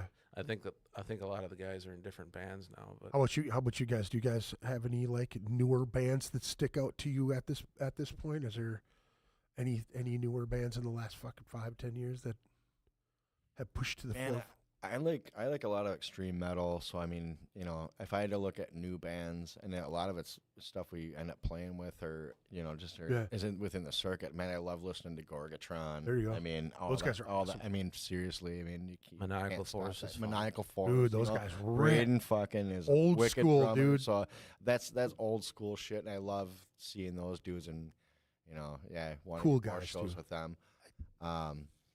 Yeah, I don't know. I mean, if I had to look at the last, I don't know. Bloodletter. Man, I love listening to like Worm. What'd you say, Zach? Bloodletter. Okay. Bloodletter. They I mean, were pretty. We played with them. we were just in talking Zymurgy. current bands that we played with. Yeah. They're fucking. They just rip. Yeah, man. those are pretty they're good. so fucking good, and everybody's just good dudes. Pantheon, holy shit! Yeah. Pantheon's one we like to see every year. Now more these death a metal. lot of these bands are playing with you guys We're gonna see them again on here. the 15th Yep. and See us 16th, in a correct? couple weeks. I actually want to pull this up. I do have the God damn it. No. Oh yeah, Obscene. Those guys kick ass. I'm really looking forward to that. They play the same day we do. Let me try to pull this up real quick, Play with them Bands before? I'd never listened to or didn't listen to in the last 5 years that I've really gotten into, like Gorod, Oh yeah. I mean, fucking bands that was like, where was this not on my radar? You Right. know, six, Well, that's- I six or think- 10 years ago. Right. Here, then within the last 5 years, I've really gotten into a lot of that kind of shit. That was Wormhole. Skeletal I mean- Remains for me was one of those Yep. bands that I got a chance to see at Slam Dakota, and then just fucking fell in love with them and downloaded all their shit, and I really dig those guys a lot. Yeah, I mean, and I'm trying to think. It's just like all the stuff that really has hit lately is all the bands I've seen lately or that we've had the pleasure to play with lately. I mean, man, I fucking just love watching these people rip. All right, so it's we got Macabre on Friday night, Yep, right? Macabre, headlining. and then Cabra Negra. That was one. Carrion Throne, for fuck's sake, dude. What is it? Animals Killing People. Another one. Yep, I believe. Are they opening? I think Mortis Scold. Mortis Skull's gonna rip the headlines. Yeah, they Saturday. get Torn the Fuck Apart as well. That's a great band if you had a chance to I see can't those wait guys. to see Torn Apart. That's an 18+ show, correct? Yep. I have to look this up again because I will totally butcher this. And these guys were just on here, and I should have all this information memorized by now, but I'm an old stoner, so that doesn't work very well.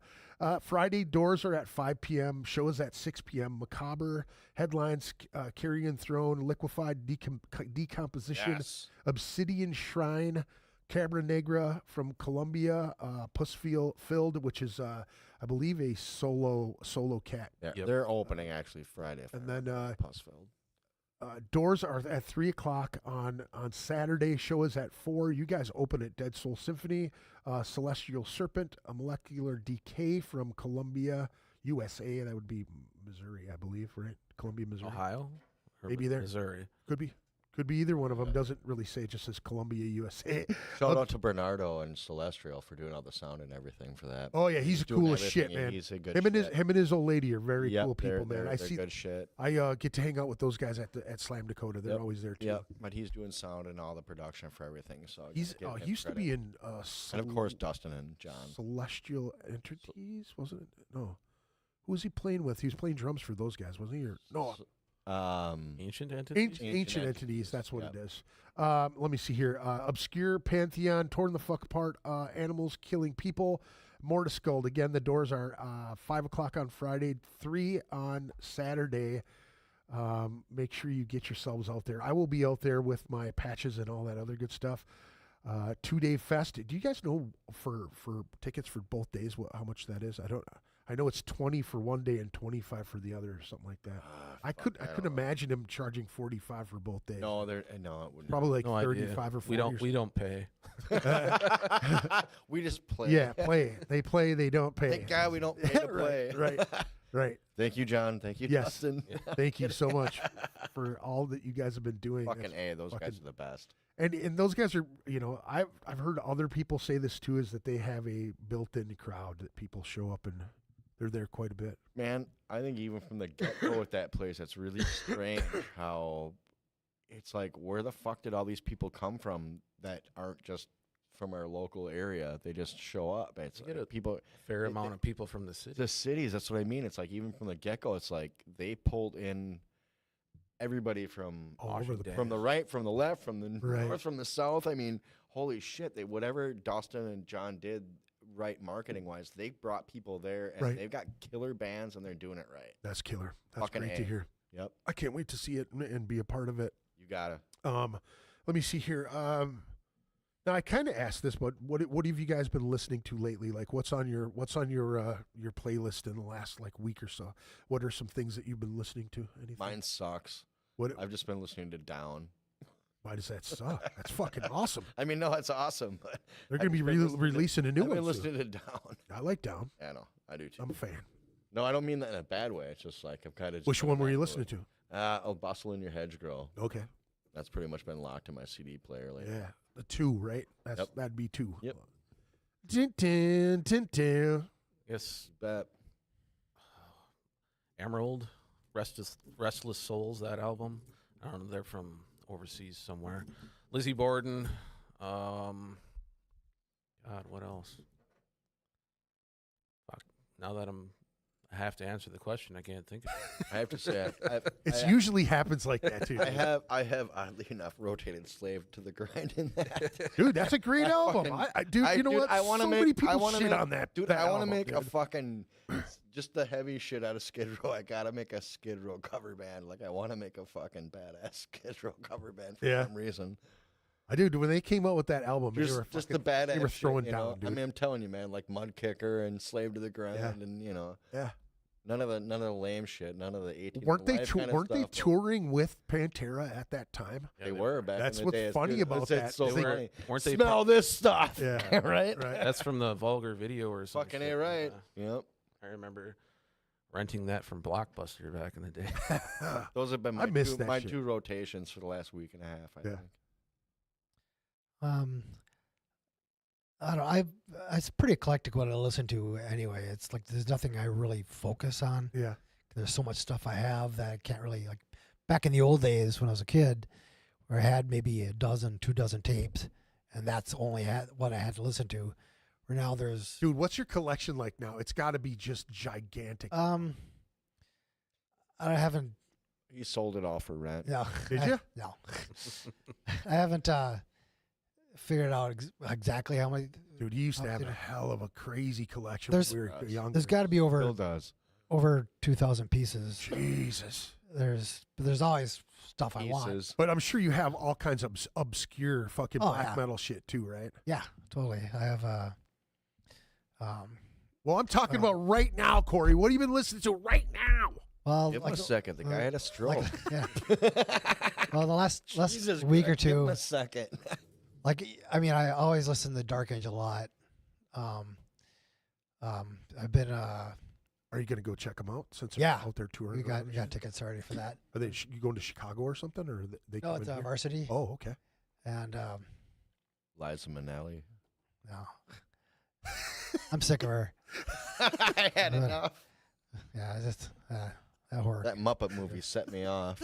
But see, like there's, I mean, I always listen to a Santo. lot of Inquisition, a lot, because they're pretty consistent with what they sound like. There's like a lot of old thrash I really like this band, this old Belgian band that released a killer album called Cyclone. The album is Brutal Instruction. Yeah.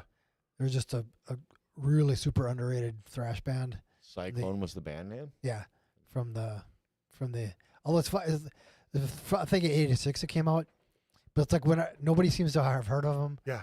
And whenever I Do you know him, Greg? I have never. I've never heard of him. no. I got to check The him only out. thing that I've ever heard like that is Cyclone Temple. That was No. from Absolutely, Chicago. but I like Cyclone Temple too, Yeah. but they're very Wasn't that dude the guitar player from Z-Trope or Yeah. okay. yeah, like Ian or something. Yeah. Giant black dude, huge black dude, played a flying V, Yeah, and he's- he crushed it every single time I seen him play. They were Yeah, great. he seemed like a cool guy too. Yeah, he was super cool. Um, I got him to watch us at that metal yeah, I fest that remember, we played. we were walking together, and that dude kind of showed, "Hey, Minneapolis." Yeah. I'm like, Yeah. "What?" So that's when you started talking to him, and I don't know, he seemed like a cool guy. I was Yeah, like, he "Oh, was really what's up?" cool. But anyway, so if you haven't seen everybody I play that to, though, it seems like, oh, you like that Cyclone? It's okay. They're It's from like- where? Belgium? Is that Yeah. what you said? Yeah, it's, I'm gonna write that down. it's Brutal Destruction. They put out one other album like 4 years later. What was it called? Cruel Destruction? Brutal. Brutal Destruction. Destruction. That one was pretty. It was all right. It was good, but it wasn't as cool as the first one. Like it was more controlled, which their chaotic aspect of it was. So I love that album. And like a few months ago, or maybe about a year ago, I was at the Extreme Noise record. Cut him a break, dude. the Jesus. Extreme Noise Records, and Cut him enough already. on the wall they have that He's still stuff here. that's hard to find. Yeah. The vinyl was up for that, and I'm just like, I'm buying that. It was like Yeah. $50, and it was in great shape, and I listened to that a ton. Don't we owe him lashings from his last discretion? And there's No, this- we'll get to that next a week. Swedish thrash metal band that had one album called Agony. Yeah. What's it called? First Defiance. That's really cool. For '88, it came out. I listened to that one quite a bit for some reason. I don't know. I still. Still in your rotation? Still gets plays? I always liked Blind Illusion. Yeah. That old band. Uh-huh. They've been putting stuff out again lately, which is like about a year or so ago. They put out an album, which is really kick ass. It's like a really good thrash. And I think like the drummer from Death Angel played on it, and I think I can't remember the other dudes because it's only the one original guy. Right.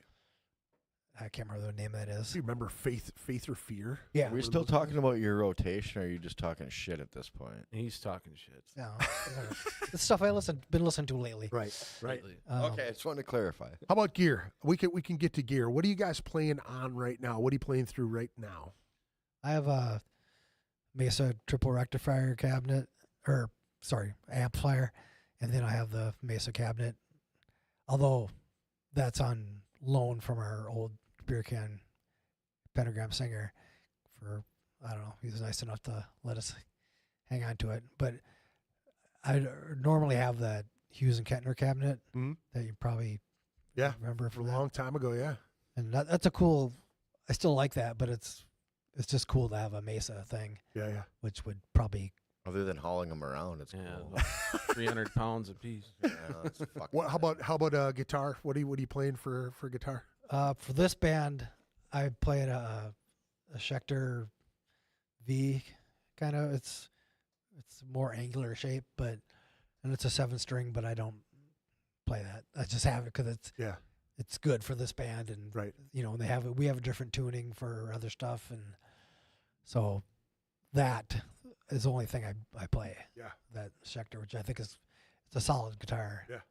for sure. I think it was like $900. I bought it maybe 10 years ago Yeah, because I was looking for a cool looking guitar back when I was on terrorism because I couldn't go into record or back in the day. I went in Austin and places around here.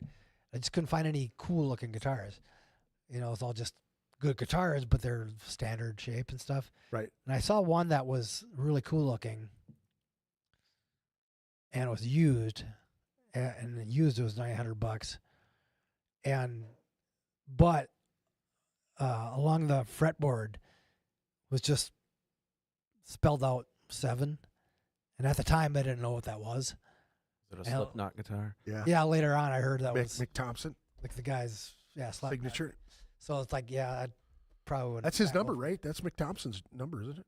Couldn't I tell don't you, know. I think but I so. think it might be. I never liked Slipknot. So No. it's like whenever I heard them, it's like every song had like one good riff, and the rest of it was just kind of like 93X metal stuff. Yeah. Yeah. And so that was hard to listen to when I lived here. Joey was still a badass drummer, though. Yeah. He's a really cool guy, Coming too. from Anal Blast as well. Yeah, he's a really cool guy, too. I remember him Yeah, from they used- back in the Yep. day. Yeah, Once in there a used while, to be when I that old brushed band, elbows with him while Body Pit. Yeah. He was in Monofidius. I don't remember that. Body Pit. That's right. That was Anders and Paul Gray were in Body Yeah, Pit. those two guys. I seen Anders. I seen the original vocalist down at the Acid Bash show. We hung out. He actually said some really cool things to me that took me back quite a bit. He was talking to a guy. We had a table and there's a bunch of people standing there, and there's a young, smaller dude. And they were both bald dudes who were talking and shit. And all of a sudden, I kind of look over, and Anders points at me, and the other dude looks, and he's going, he said something, and the dude kind of looks, and he just kind of gave me a nod or whatever, and I was like, okay, that's kind of fucking weird, you know? So then Anders came over, and he's like, you know who that dude is over there? And I was like, no fucking clue. And he's like, oh, he's in a local Des Moines band, and they're doing really well for themselves, and blah, blah, blah. And he kept going on, and he's like, that dude just told me that I was his inspiration from, back in the day when we were coming up in all the bands and whatnot. And he said, you know what I told him and why I was pointing at you? And I was like, what's that? And he said, well, you were one of my original inspirations as well. That's cool. From the Twin Cities. He's like, when we played with you guys down in Des Moines, because they had us all come down there as Necromis. I broke my jaw at that particular time. So Yeah, that was my right. mouth was I think wild. that was right before I joined. Yeah. So we went down there and we hung out with all those guys. And so we kind of came up with the guys in Monofidius, which would be Nick and Jay and Joey. I think they kind of switched around at that time. And then Body Pit would be Anders, the original vocalist, and then Paul Gray, from the bass player from Slipknot. Okay. So when we went down there, we played with both of those bands at the Runway back in the day, and that's how we kind of started to get to know those guys. And then what's funny is when Slipknot went multi-platinum and they played up here, like they played First Avenue first, right? And they got blacklisted from there. They could never come back. They broke like a $5,000 cappuccino machine in Clown. Kind of remember Clown about this. through Yeah, I through totally one of the remember kegs, and this. it hit the Yeah. fucking cappuccino machine and blew up. Well, then Tony Olson comes to the practice like the next day or something, and he hands me a piece of paper. We were there watching the show, and I left before they started. I was like, fuck, I don't know who they are. We're leaving. So they play this crazy show, and everybody goes, dude, you fucking miss Slipknot. Tony gives me Paul Gray's phone number, says, call me, Paul Gray. And I'm like, I don't remember. He's like, it's fucking dude from fucking Body Pit. He's like, he's in that band Slipknot. They were fucking awesome. He kept telling me, and then I called him, and then so we go. They're on like one of the Ozfest, right, or some shit like that. And we go backstage, and Joey's walking off the bus, and he goes, Greg fucking Chilton, and I just went, holy shit, he remembers me. But he said, he starts singing a riff. Da da da da da da da da da. It's my mom's home telephone number. And I told him that because we got the idea from that band. We went down there and they were talking about when they'd have writer's block, they'd open a fucking phone book and they'd push on one number and they'd play it on their fretboard. And if it was cool, they'd keep it. So Jay Nordebart goes back to Minneapolis and he starts doing it with all of our phone numbers. And mine was the only one that made sense. And then we played it, and it was one of those solid riffs in the tune where it breaks down. You know, and it's my mom's home telephone number since I was like 13. And she just got rid of that phone number like maybe 4 years ago. So it's just so crazy that Joey Jordison is getting off the bus, and he looks at me, says my name, and then he riffs out mouth-wise my mom's home telephone number. And I start laughing. I'm like, dude, we stole that from you guys. And then it comes to be like every one of those guys down there knew that trick, and they did it for their bands. They just take everybody's phone numbers and turn them into cool riffs. So Yeah, I never thought of that. yeah, No, it's kind of crazy. It Yeah. reminds me of South Park when Towley is punching the numbers to the code of whatever, and it turns out to be Funky Town. You know what I'm talking about? Yeah. Let me take you to Funky Town, Yeah. whatever. Yeah, right? Dude, seriously, Yeah, that right. literally is like That's all I keep fucking thinking about hilarious. is you brought Yeah. that up. Yeah, that's pretty much it. Though. Yeah. Wow. Now, let me see here. We did talk about ZYMURDER FEST. Yep. How many shows a year do you guys? Zach, I skipped all you fuckers. Now, what we got? See what you did, Corey? You got me all fucked up now. Yeah. Totally. You Spreading. Is he telling what he was saying, or is he talking shit? He's spreading. I'm telling you, man, you're That's starting what to get happened. used Dude. to it. That's what happened. Okay. So Zach, what are you playing right now, dude? I apologize about that, dude. As far as my amp goes, Yeah. it's a Bugera Tri-Rec, which is basically a Fuck, I already forgot this question. We're copy- digressing big a time. copycat version of a Mesa Okay. full rec. Same thing. I do have an Angle Fireball, but I haven't dialed it in yet, so it's kind of just hanging out. Mesa 4x12. My guitar is a LTD MH1000. My back 6 or 7. 6. Okay. Yep. I do have a backup guitar that I use occasionally, which is the LTD F350. And then as far as the only pedals I have is a Ibanez Turbo Tube Screamer and a noise gate, Nice. just to Keep it streamlined. And keep the extra noise down. Right. Because he's noisier than fuck. He could tell he's just sitting here. It's loud, obnoxious. What's that feedback? It ain't me. Unless I want it to. How about you, sir? What do you bang on? Pearl drums, just a ELX kit. How many pieces? A million. 4, Is it a big kit? 6, 7 drums, but I've probably got 16 cymbals that I run around. 15, 16. I don't know. I put them on. I take them off. It's hard to say. I like shit all over the place. I like to ping and pang here and there as best I can.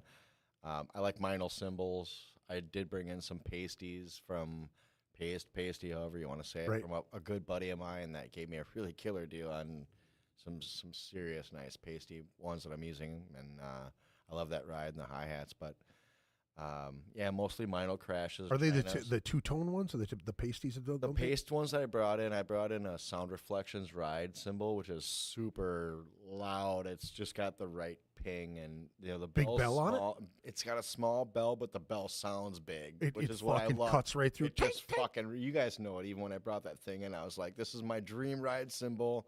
I even posted it online, and I got it from a friend of mine who got it way back when we were kids. Yeah. Like, I literally got the exact ride cymbal that I wanted. They don't make them anymore. Yeah. I love it. And then I brought in some Pace Soundcaster hi-hats, which are like the seashell on the bottoms. They're the signature ones, so they're really nice too. But it was just, I wasn't expecting to mix and match, but I did. And Yeah. just the sound quality is awesome. I use Demon Drive pedals now. I've been working with those. And How long have you had those?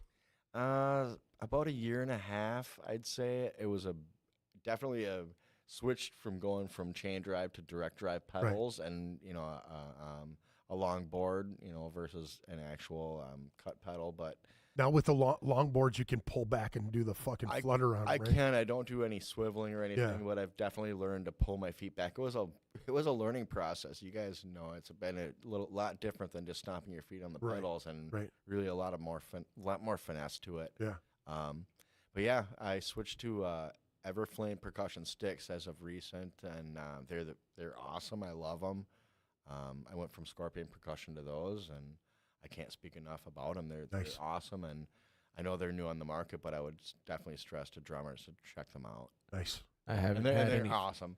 Haven't had any shrapnel flying my way recently. Dude, it's That's weird, good. man. These sticks, like, I mean, even like Scorpion, I broke less. I went from ProMark to Scorpion, and I broke less, and Scorpion was great, and they were good to me. I used them forever. And not to bring brand name in, but Everflame was just another person that knew the Scorpion realm too, and Dan Anderson designed some killer sticks. And Yeah. I can't fucking say anything bad about Yeah. them. I love them. That's And awesome. they, and dude. they reached out to me and they hooked me up, and I can't speak enough. Yeah. It's just awesome. That's killer, dude. So thank you guys. Thanks Everflame Percussion. Let me see here. Metal DJ XX. XX Metal DJ XX. That's Nick Davis from the old metal shop on 93X from back in the day. He said, that song rips. I'm taking it. That's the last song that we played. Pete just redacted two messages. So, Pete, whatever you just say, it didn't go through. And Nick also said Mick is number 7. So we were right on that one. Too bad I missed out. Now, Mick, when I was backstage with those guys back in the day, there was a fest that they played, and maybe Nick can tell me exactly which one it is, but they were throwing mud at Slipknot, and Mick's guitar got fucked up. And so we're backstage, and he actually said whose guitar it was. Was this an Edge Fest? Yeah. It was. Yeah, I was I believe there. so. It was an I was Edge there Fest. in the I pit, think it dude. was. I was tripping my balls So up the- with all the mud flying. I Yeah. thought pterodactyls and shit. Yeah, was he flying. had. Oh my God. He had. It was that seriously like I want to say 2000-ish. 2000-ish. I was going to say 1999. And Seriously. maybe Nick will know. Apple But Valley Edge Fest. Yeah, yeah. something. Faith No More So- played. It was the first Foo Fighters no, I show, don't. think. No, that wasn't that. That Oh, was that wasn't the one. no, It that was then way- I'm thinking a different one. That's a different one.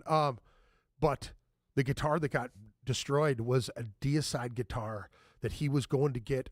He was working on his signature guitar, and dude from Deicide got a signature guitar, brought it to this music store, and had it tweaked out and hot rodded, and never came back to pick it up. So Mick Thompson actually bought this guitar, and the first time he played it, they ruined it at fucking X-Factor. Was it like a Brian Hoffman Wonder if it was the second Signature. one. It was BC like Rich Beast or something? like one of the first ones that came out. Like it was like the prototype. Oh, He said he bought it for like some crazy outrageous number, and he was like, dude brought it here, Huh. didn't ever come back to get it. He bought it. He played one show with it that day. Somebody threw mud, it hit the fucking pickups, and the thing just fried on him, and he was backstage just fucking livid pissed. Motherfuckers, I want to go. He's a big dude. He's a really big dude. Right. He's like 6'5". He's a huge dude, and he was like, I'm gonna fucking kill motherfuckers. He's so mad that his guitar got fucked up. God. It's great. I wouldn't be pleased. No. No, not at all. Let I'd me see laugh here. at you. Oh, I was gonna ask you this. How many shows do you guys like to play in a year? What is like a is it once a month, twice, once every other month, every few months? And do you guys like to move it around? I mean, I've seen you guys play all over the fucking place. Depends on if we're in the writing stages. In the writing stages, we kind of like to play less, but Pick and choose more. if I'd we'd like to say get to the once point, a month. yeah, at least once A month. gig a Okay. month. It's kind of we can do 2 or a gig a month. But yeah, writing Yeah. right now it's kind of like let's focus. We got this. Getting ready we for got Meta, recording. You know, We'd like to get one out by the end of the year if we can. somebody asks us to play, and we're like, sure. we Right. just- That we happens. can't turn it down either. But yeah, it's like we gotta focus a little bit too. So are you guys in the writing process at this moment? You guys are trying to get new material Oh, going, and A lot of We're it ready is for already album written. 3. It's just we haven't hashed it out entirely. We've got a It's fair basically amount of them that are more or less done. like between the two of us, we have 2 songs that ready to go for recording or learning. So Got more than that. Actually. We've got 6, I think, about ready for number 3. So we'll be ready. The for song number that you 3 by just the end of showed the us year. is actually song number 8. See, so I don't even, my math is off.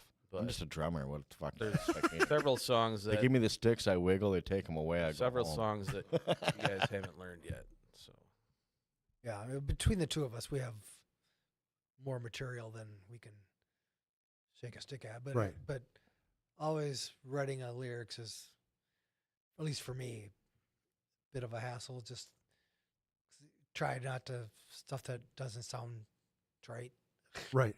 and used to death. Right. Which is pretty impossible.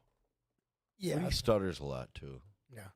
Especially since my stroke. Just busting his Nobody, balls. dude. It's like everybody says though. Nobody can understand anyways. It doesn't make a difference. Yeah. It's gonna, no matter how many off-color jokes I tell on stage. Yeah, but that's the stuff that people understand. That's where you got to stutter more. All right, I got some fun ones for you too. What would you say your most memorable musical experience would be? It could be a local experience with your bands or something national that stuck with you since you saw it or since you were a part of it. Oof, that's a good question. I know of my time, I played the Milwaukee Metal Fest a lot of times. Yeah. You know, between Necromis and Demonicon and stuff. Yep. And so that was always cool. When I was in Terrorism, we actually toured around a lot. Yeah. You know, we did like 2 or 3 week tours around the country and stuff, and that was always cool. The recording process I always get excited about. Sure. Just because I've seen many bands that are pretty good and they're playing and stuff, but they never or seldom record. Right. You know, like they maybe put a demo out around for a couple of years, then they just break up or whatever, where it always, or people that just play shows and they never record. And it's like they have material, but they just don't want to take the time to set it in stone, you know, Yeah. where it's like, because say if we were to just play locally in our area, Yeah. that's cool, but big picture, that's not going to get us anywhere. So if we're putting out CDs and albums or whatever, they don't, you know, granted, you know, people hear it and they seem to like it, but getting people to hear it Right. is a big deal. Now, have you guys put your music out on other streaming sites other than just Bandcamp? That's the only place I've found it. We're pretty lazy. It's on a DistroKid, dude. Do It's on- that. That's it's what on I've heard YouTube. is the way to do it. Is DistroKid is the way to do it because it hits every angle from what I understand. It goes to iTunes and Spotify and all of that shit. That's something you guys should look into. It's like one spot that goes to all the spots. DistroKid. DistroKid. That's what I've heard. I don't know, man. We're just. I mean, Well, I'm yeah, just we saying, gotta you get- guys got no, you you're guys got right. cool shit, and you should We have are. it on every single streaming site. We're I know you just- guys we're got it old on. and- We're just old We're and old and slow. weak. Like we just don't. We got to do that. I mean, I agree with you 100%. Yeah. And we hate sitting on computers or social We, media. we just jam. I get it. Like we No, just, I get we it. just fucking I totally jam, get it. man. How weird. about you, Zach? When it comes to most memorable musical experience, local or national, Oh boy, that's it could be anything. I mean, honestly, like something that really stuck with you that musically just was like, growing up was cool. We went to my friends and I went to a lot of punk rock shows. Local stuff was, and that's kind of my first step into going to live shows and whatnot. But I think the most memorable one would probably have been in 2003. It was the first time I got to check out a King Diamond show. there you go. And that was, I've been a huge fan since I was 14, 15 years old. And it was the Puppet Master Tour, and went there, and it was just, the show was fucking phenomenal. I just lost my mind. But the bonus to that was the next day, I flew out of O'Hare to go to Europe for a 2-week Euro trip, basically. Yeah. Which went to England, France. Out horn. No. Actually, my girlfriend was over there for an exchange. You put him in the window. But yeah, I did go to Amsterdam though, and I did see some horrors in the windows. Matter of fact, but that was cool. Did you partake? Or? How much was it? I did not partake. Said how much was it? Well, I partaked in the Well, herbs, back the smoking then- of the devil's lettuce, but Jazz cabbage. yeah, I did not partake. They in call that weed in Minneapolis. the It's window legal now. The window hoors. But yeah, that was a pretty memorable Devil's lettuce. 2 weeks that started off with an amazing, King Diamond. an yeah. amazing fucking. Yeah. How about you, sir? What was I'm gonna go with two of them, and they kind of are relative. One is the House of Rock in Eau Claire. Really, I mean, that place to me, even everything I've been around or played in, between Chicago, Minneapolis, or whatever, any little tiny things. I'm not like anything was that big. That was my favorite place to be and felt the most at home. Yeah. But my experience there, Cool little room. and they had awesome shows there. I mean, Goat Whore, whatever would come through. But there was this one time when Deicide played there, right? And you never know how you're going to get Glenn Benton, right? I mean, we all kind of know how that one goes. Uh-huh. And my buddy couldn't make the show because he was having a kid that night. And he was like my diehard ride partner, ride to die partner to go to death metal shows with. Well, that night I went up on the stage afterwards and I was like, hey, Glenn, would you call my buddy Matt? He couldn't make it to the show, and just had a kid and whatever. And he was in a really good mood and was like, sure, man. And took my phone, called him and was like, hey, Matt, thanks. Sorry you couldn't make it to the show. Yeah. Congratulations on your kid. That's it was pretty just the rad. coolest thing. And the next day, Matt was like, dude, was that seriously Glenn Benton that called me? Like, fucking A, right, Yeah. man. It was just like one of those moments, Yeah. And fuck, I don't even remember what the other one was, but that one struck me. That was good. Oh, you're talking about the at the House of Rock, the Yeah. glory hole. Yeah. That was all me. I was on the other end of it. Big, I don't big know life what. experience. I was the one putting ice on it, Somebody told me that. punching it to the left. Somebody told me that he sold somebody his cock ring that night or something. That's hilarious. Glenn did? Yeah. You have to bring that up with him. I Dude. wouldn't know personally. But I had one more thing, not Yeah. to be. But it was No, no, go ahead. it was a cool moment. And one of those actually- things where it just makes you feel good. Oh, yeah. I think Cory was at this show before I even knew him, and that was the Sanctuary show at Triple Rock Oh, nice. back in 2015. Like, Oh yeah. I had been a Sanctuary fan for a long, long time, and then they got back together and made that last album. Yeah. And Happy to finally be there. got to see him, and then it wasn't long after that. I think Worrell passed away.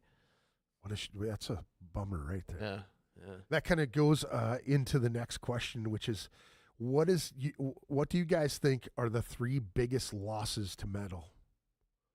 I know Ozzy is a huge one. I think this that one, this last we gotta week throw was, that one out there. Well- Nobody can say Ozzy. well, That you know, goes that's without- a staple. that goes without saying. yeah, that goes without saying. That goes without Really. saying. Maybe Cliff from Metallica. he was Yeah, I would probably- throw that There you one go. out there. Cliff's a There you big go. one. Their direction changed a lot when he was gone. Oh yeah, everybody admits that. I mean, everybody in the scene that they were in at that particular time, like everybody talked about how great Cliff was and that he went over and above and beyond when it came to musicianship, and that he would have never allowed them to go to the direction that they went. I don't think so. I don't think they would have. But that, You know? that shit happened like within our time too, you know. So I mean, that was like one of those things that just hit you in the face. Fuck yeah. You know. Yeah. Chuck Yep. Schuldiner. And definitely, I was gonna Definitely. fucking throw that out there, and you got to me before that. I would say that would be my top. That was one that really fucking stuck me pretty hard, man, because I had seen those guys on Leprosy.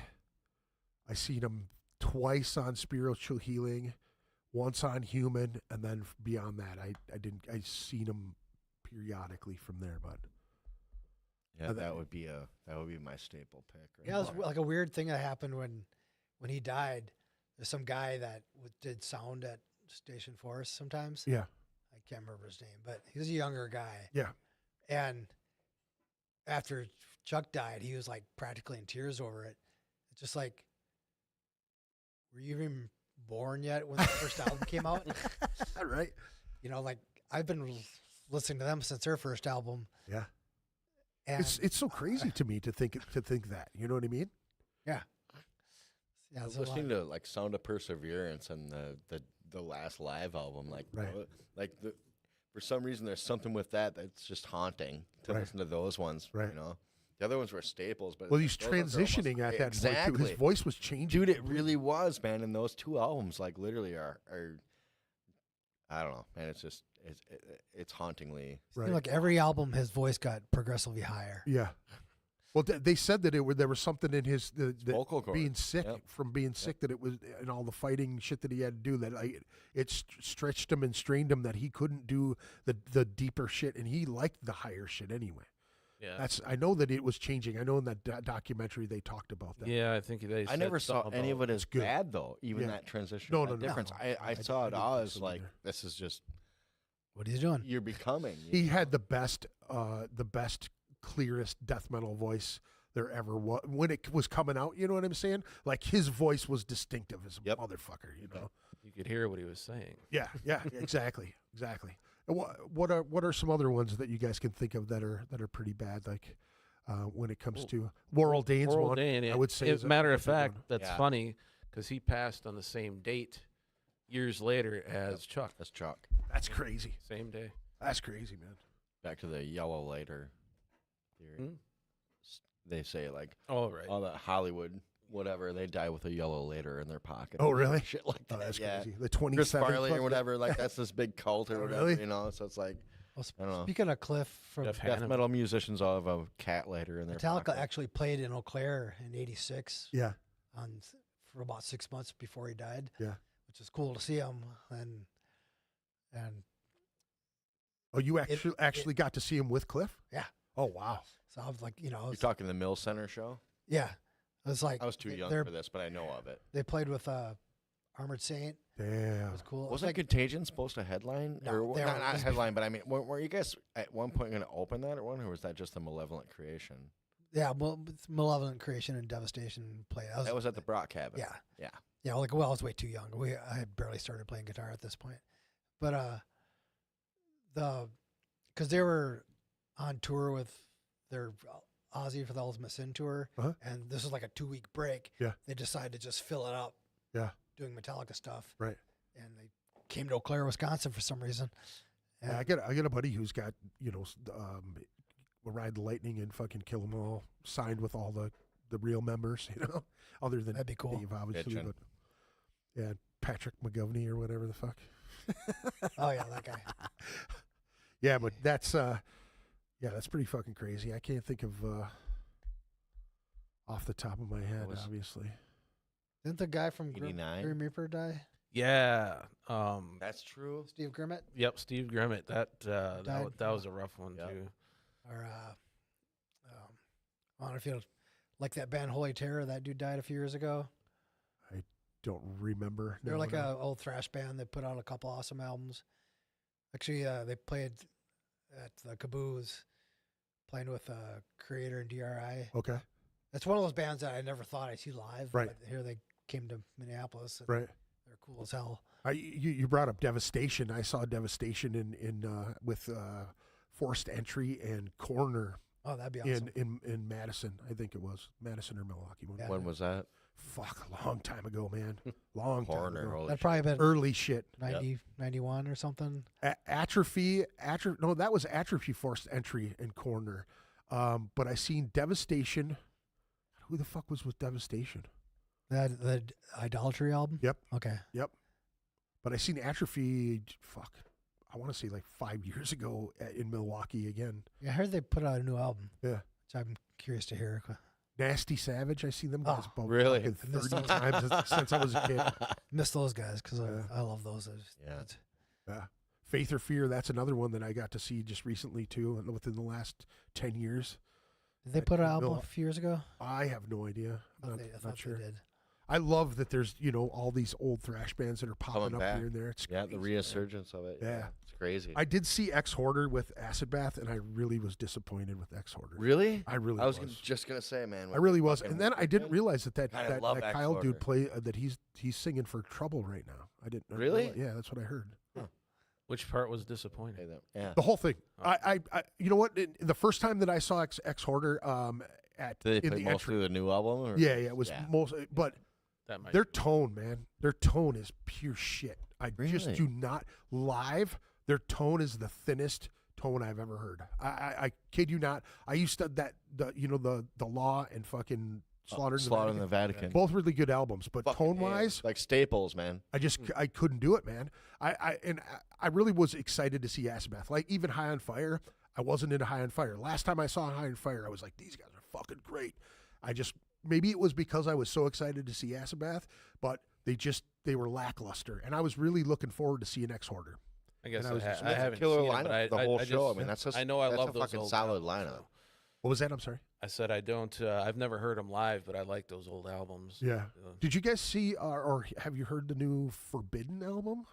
Not the new one, no. I haven't heard that new singer yet. I have not at all. Or newest singer. I know it's not Russ, so I wanted to check out that newer stuff. I know they're touring again, so I would like to hear it, yeah. yeah.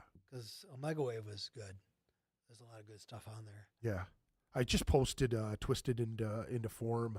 I've been making these little shorts and shit of old albums just out of nowhere, and we were talking about Pestilence Consuming Impulse and how Martin Van Drunen, that vocal style that you hit really well with the Dead Symphony stuff.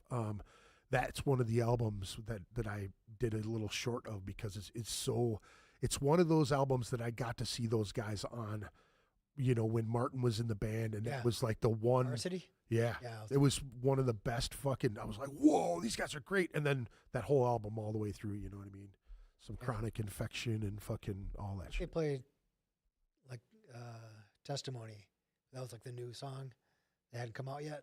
Yeah. They played that, and I was like, oh, I got a new song. Awesome. So, And then he didn't end up playing it on any of that shit, didn't he? no. Yeah. They like redid it with other dudes or some shit like that. I seen him after that, and I couldn't catch him after that. After Martin left, I wasn't a huge fan of Pestilence. What I was pissed off about is A little different. he for a while he sang with Bull Thrower. Yeah. He never recorded with them. Yeah.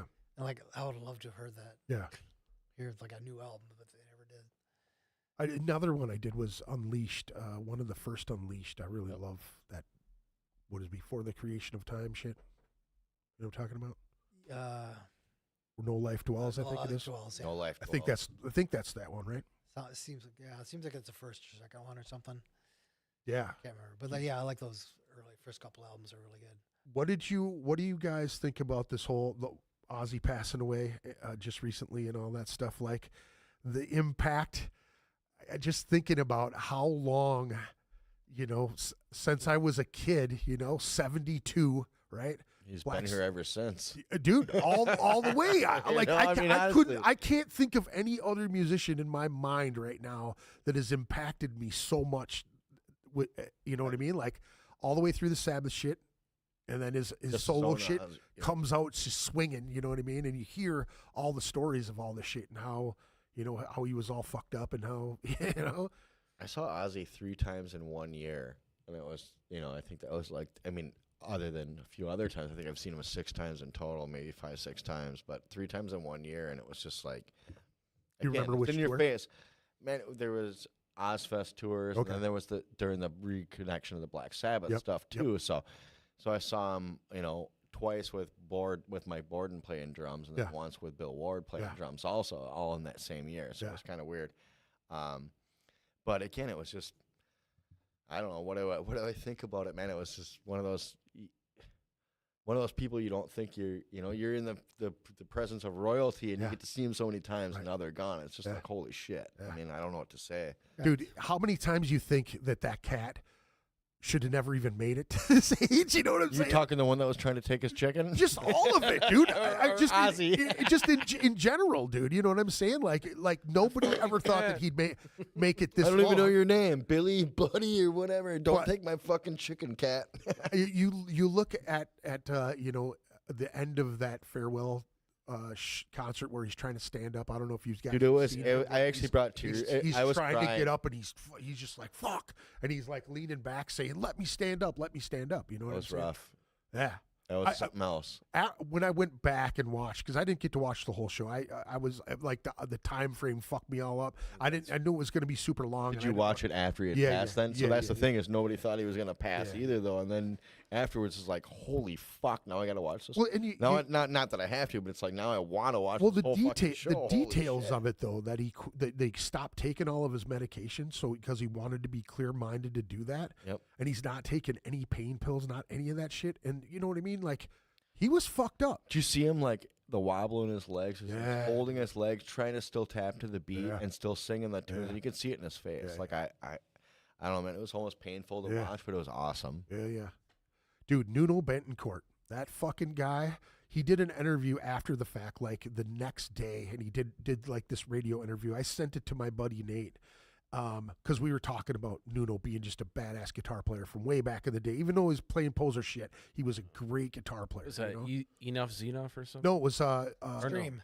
Extreme. Yeah, that's what it was. That's So my brain was he talked about heading in the right direction. in that interview, he was saying that originally he was only supposed to do like 2 songs, and then Tom Morello kept asking him, like they brought Jakey Lee on. Jakey said, don't think I can play some of these solos and this stuff. Would he be willing to play with me on the shit? And that's why if you see him play, I think it's Bark at the Moon. I think it's Bark at the Moon solo. Nuno he starts tuning like halfway through, and then he just leaves the stage. He talks about that, saying that he could tell that Jakey was nervous when he got up there, and that he wasn't confident in his playing. And as he started to play, he started to loosen up. He could tell, and he was like, I wanted him to have that moment on his own, so he just stepped off stage. He talked about how he started with a couple songs and ended up with like playing the whole fucking show with everybody, you know. He talked about when he did the changes with Youngblood, how he comes in and he's doing like these swells and a lot of blues in there, and he's, you know, telling the interview guys like none of that's in the song, you know, it's just all feel and just jamming, you know. Nice. Yeah, super cool shit, man. I really, really dug the way they did it. You know, it would have been cooler to see Tommy Aldrich play some shit, have him come back. I don't know why he wasn't involved. You know, I mean, I didn't understand the whole Aerosmith thing. I mean, that's great that dude came out and did a good job, but I didn't understand why he didn't play any Black Sabbath stuff, did he? He didn't. I think he just did Aerosmith shit. That was weird to me. I don't know. What did you guys have you seen all of the performances, or Not all of them. Yeah, Bits and pieces. No, I Yeah. haven't seen it in its entirety. yeah? Like clips. They have to release it, right? It's got to be I'm sure it'll be out and about for public. consumption Yeah. sometime soon. It'll And probably just be it just- ridiculous and The Ozzy part struck me Or it'll have watching a him price tag, perform yeah. the most, Yeah. and I think the other thing I took away from it, which had nothing to do with music, was the stage changeover. yeah. And watching that and just be like, holy fuck, look at this fucking rotating thing going, and just Right. we got everybody just bam, bam, bam, bam, ready to go. You know, it's Right. just It marks it worked so well. Like I was just watching this well-oiled machine go around, but again, Yeah, but Ozzy just sent it his home. That death was marks the passing of an era. Right. Yeah, it And does. But honestly, I'm surprised you made it this long. Me too. You know, Me too. because I thought he was on death's door multiple times. Yeah. With the 3-wheeler, 4-wheeler accident that he had, where he cracked all those ribs, like 8 ribs, and punctured Yeah. lungs. And Well, the best thing I saw was the Kidneys. meme with, and I'm sure everybody saw it, or if you did it or you didn't, and you should, but the one that showed Richard Simmons and Ozzy next to each other, and it showed Richard, you know what I'm talking about? Yeah, It was he's like, healthy and he's healthy and lived healthy, and Ozzy he lived. died first. He died first. Yeah. And I was like, you know, that's just So kinda- true though, man. It is true. It's like you live one way or the other, but He's you know, he was pickled. He pickled when you- himself. you bet, man. Well seasoned. Yeah, that's crazy. All right, dudes. Well, I appreciate you coming to do this nonsense that I call a podcast. I hope you had a Thank good you. time. We did. Sure. Thank you. I appreciate Definitely. you guys. Totally worth it. I appreciate you guys coming in and joining us here. Let me see here. We've got one more tune, and I do believe it's the title track of your Sermons to the Sick. So that would be the last tune. Do you guys want to say anything to anyone, or thank anybody, or shout outs or anything like that? Anybody who's watching, you know, your soul's damned now. So to the point. And with that being said, thank you for listening. And I want to thank Greg for having us in here. Yeah, And Zach, absolutely, you man. want to damn anybody, or I'm not going to damn anybody. I want to damn Thanks, Cory. anybody, but I'll just Fucking asshole. thanks for listening, and Thanks Yeah. for having us. Hey, Yeah. don't forget to Come check check these us out. guys out Thanks, too. Yeah, on the 15th and 16th at the ZYMURDER FEST, 18 plus show, and like I said, I believe it's 25, 20 the first day, which is Friday, and then 25 on Saturday. 25, I believe, something like that. There is a group discount on There has the to be. 2 days. I know that there is. There has I don't to know be. what it is, so I don't want to speak. I know I had on it. I screen. had it pulled up, and I pulled away from it for some odd reason. We probably got side. It's my stoner brain. Trust me. It's all right. I get sidetracked. Yes. The Friday starts at 5:00. Don't forget, and then Saturday starts at 3 p.m. For the ZYMURDER Fest at Zymurgy Brewing Company in Menomonie, Wisconsin. So make sure you get over there and check that out. Craft beer, craft metal. Yeah, hell yeah! And you guys are big promoters of that place. We Right? love that place. They're awesome. They are the best. So make sure you get out there, man. Thank you guys for tuning in. Don't forget to check out Shred Den and Narwhal Design Solutions and all that other happy stuff. Have a good evening. Check us out next. Oh, I'm off for the next 2 Fridays, by the way. We got Acid Bath, and then I'm going to be at ZYMURDER Fest. So if you want to come over and talk some shit with me, I'll be there. Thanks for tuning in, folks. Have a good evening. Peace out.